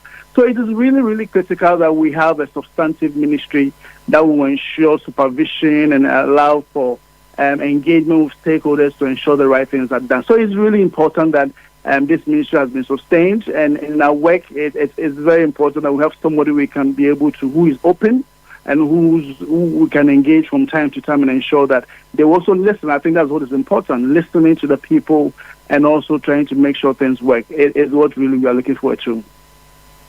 So, in terms of the in-tray of the coming minister, what do you think the top 3 priorities should be? I need to say that, I mean, as an incoming minister, he is going to prioritize the things of his government, the things that were said in their manifesto. And I will say that a lot of the things that were said in the manifesto are also very crucial things that the country now is really concerned about. And one of them was addressing Galamsey, which was very, very top of the agenda prior to the elections. The various political parties committed to it. They signed a pact, and it's good to know that the NDC, which is now in power, also signed that pact. So Galamsey issues needs to be top of the agenda. I must even say that we are already concerned that even though there is no substantive minister, the presidency has stayed silent on what is happening across the country. So, I mean, there's a lot waiting for him to do. And then the one thing to do is the Galamsey issue. And then, related to the Galamsey issue, we also have issues with the pollution of our rivers. This, I will be expecting that he work closely with the Ministry of Environment and as well as Water and Sanitation and really sanitize our water bodies. And it's good to know that already within their manifesto, they talk about blue water, restoration of our rivers, and all of that. They talked about also restoring degraded areas and all of that. That is important. We have also seen some unprecedented siege and devastation of our forest reserves from mining activities and also of our lands and affecting also cocoa production in the country. We need to really deal with this, and it's somewhat also related to the impunity associated with mining, illegal mining activities across the country. So you can already see that the mining issue is big on the agenda, and then the issue of also appropriation of other forest lands, not for mining, but for other purposes. And here I talk about the Achimota forest issue that has also been on the agenda for a long time. We think that EI 144 needs to be revoked with immediate effect, and this is something he can bring his advice and also expertise to bear by informing and engaging with the presidency to ensure that this is done. We also need to make sure that issues relating to the extractive sector in general, in terms of streamlining, mainstreaming it, issues of small-scale mining, community mining, and all of these things, we need to have a real look at that. And that brings me to also mention the fact that we've had unprecedented, licensing of mining activities in the country. I think the government needs to sit down, really look at all of these concessions, and really ensure that due diligence is done. There are some people who have licenses but not doing the right thing. We need to get to the bottom of this. Let's know who has the permit and whether they are all political affiliates or politically I'll say fanatics and all of that. We need to make sure we get to the bottom of it and really sanitize the system. I think there's been too much abuses in the system for a long time, and this we need to address. And then for the third thing I want to say is that our protected areas and our national parks and our forest reserves need to be brought to achieve their full potential. We have a lot of potential with creating jobs through tourism, by making sure that we upgrade our national parks, we enforce or improve the protection of these areas. We can leverage on the green economy development that is really sweeping across the globe and make sure that Ghana can also take advantage of this, because we have several opportunities with emissions reduction programs relating to sustainable forest and land management activities that we have not really leveraged fully. I think there are some activities going on in the country, but I think there's more we can do. And to the incoming minister, as he goes to the vetting, I would want to see our institutions also strengthened. In the previous administration, we saw that some of the institutions, for example, Forestry Commission, where a lot of the structures there, like the deputy CEOs and all of that, were redundant setups that really came to complicate the management of these institutions. And we need to make sure that the kind of political interference that the institutions saw with appointment of such, I would say, defunct positions and all of that, we need to ensure this does not happen in this administration. Wow. Because it becomes burdensome for the various institutions, and they're not able to do their work. So this is a critical area, the incoming ministry, to really try to advocate for and ensure that the institutions are strengthened and they are working effectively. So that's a lot by way of priorities. So the Galamsey, specifically the general pollution of our bodies, water bodies, river bodies, then the forest reserve EI that a lot of people in the industry are not happy with, and then other environmental issues. By way of Galamsey, there's a feeling that the momentum has gone down. It sort of built up till November, and then when the organized labor decided not to continue the strike, it sort of killed the whole fight. Is this a good time to bring back, because we are told that there actually is mining going on in a lot of the places where it was going on before the election, and that the election sort of overshadowed the Galamsey. Will this minister's vetting and his possible assumption of office in the next few days be the right catalyst for a renewed fight? What are your thoughts around whether the fight has lost steam or not, or whether it's just a question of timing and momentum? Yes, I think this issue has been on the burner for all of us, particularly within the civil society. It might seem that we have lost steam and momentum, but that is not the case. It's also we need to look at it in terms of appropriateness and timeliness of the campaign that we've been pursuing for all this while. The issue is that the government is even now appointing a ministry. Even that, but that said, I need to say that the government, notwithstanding the absence of a minister, substantive minister for land, should have issued a cease and desist order to let people know that the impunity cannot be sustained. We cannot allow the impunity to go on. And so far, that has been our disappointment.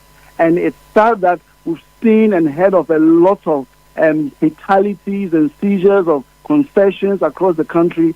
And several communities are complaining about their water bodies drying out, with mining activities escalating. And for the presidency to be quiet all this while, for me, is quite disappointing. But I'll say that let's see if this new appointment, going through the vetting and all of that, is going to resuscitate the campaign. And that is what we are looking for. If what the presidency was waiting for was for a minister to be in place, then I think now we have no excuse. And it must be with immediate effect.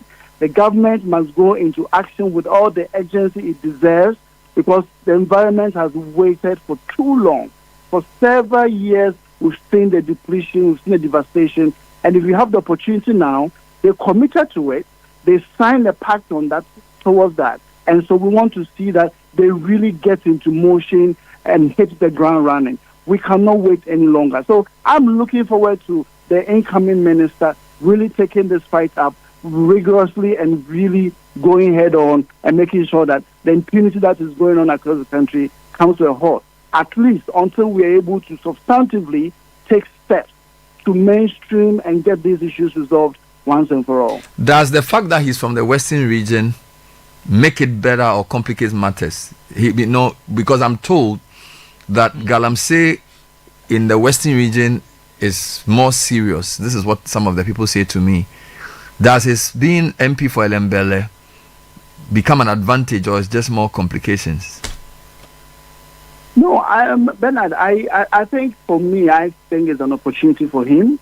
He himself, even before he was elected as MP, and also before this appointment, was a staunch advocate and campaigner against Galamsey. So for me, it's a challenge to him. Yes, the Western region has got a lot of mining activities going on. So is the Eastern region, the Ashanti region, Western North. All these areas are hotspots. And he, in particular, coming from an area where we seem to have a lot of the very pristine wetlands and all of that, and he fought actively against this, against the previous NDC MPP people, who were in the area really pushing mining and all of that. We want to see him bring the same kind of energy and commitment to this ministry. And I think that he should see it as an opportunity, but also a big challenge to the call that he's being charged with. So finally, he appears before the committee today. Are there any specific assurances you think they should demand of him? Because, generally when they do these vettings, they try and question your competence and all of those things. And I think Kofi, we know, he's already been Minister for Energy. So I don't think there should be a lot on that. It seems to me that a lot more of the vetting should be forward looking as to what he would do about certain problems. What one or two things would you say falls within his remit that the committee should extract from him today by way of an assurance? Because the appointments committee acts as the quasi assurances committee as well, in terms of once you testify before them and say something, they can use it in subsequent parliamentary deliberation to hold your feet to the fire. What is your advice to the committee as to what they should be able to get from him for today before the vetting even starts?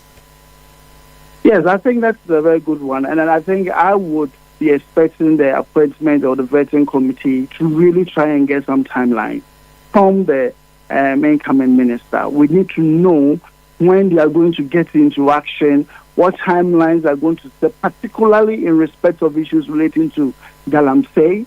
And really, there's an urgency because we need to restore our rivers, we need to restore our water bodies, we need to secure our forests. So I think the timelines are very, very, very important, and that's something we need to get out of them.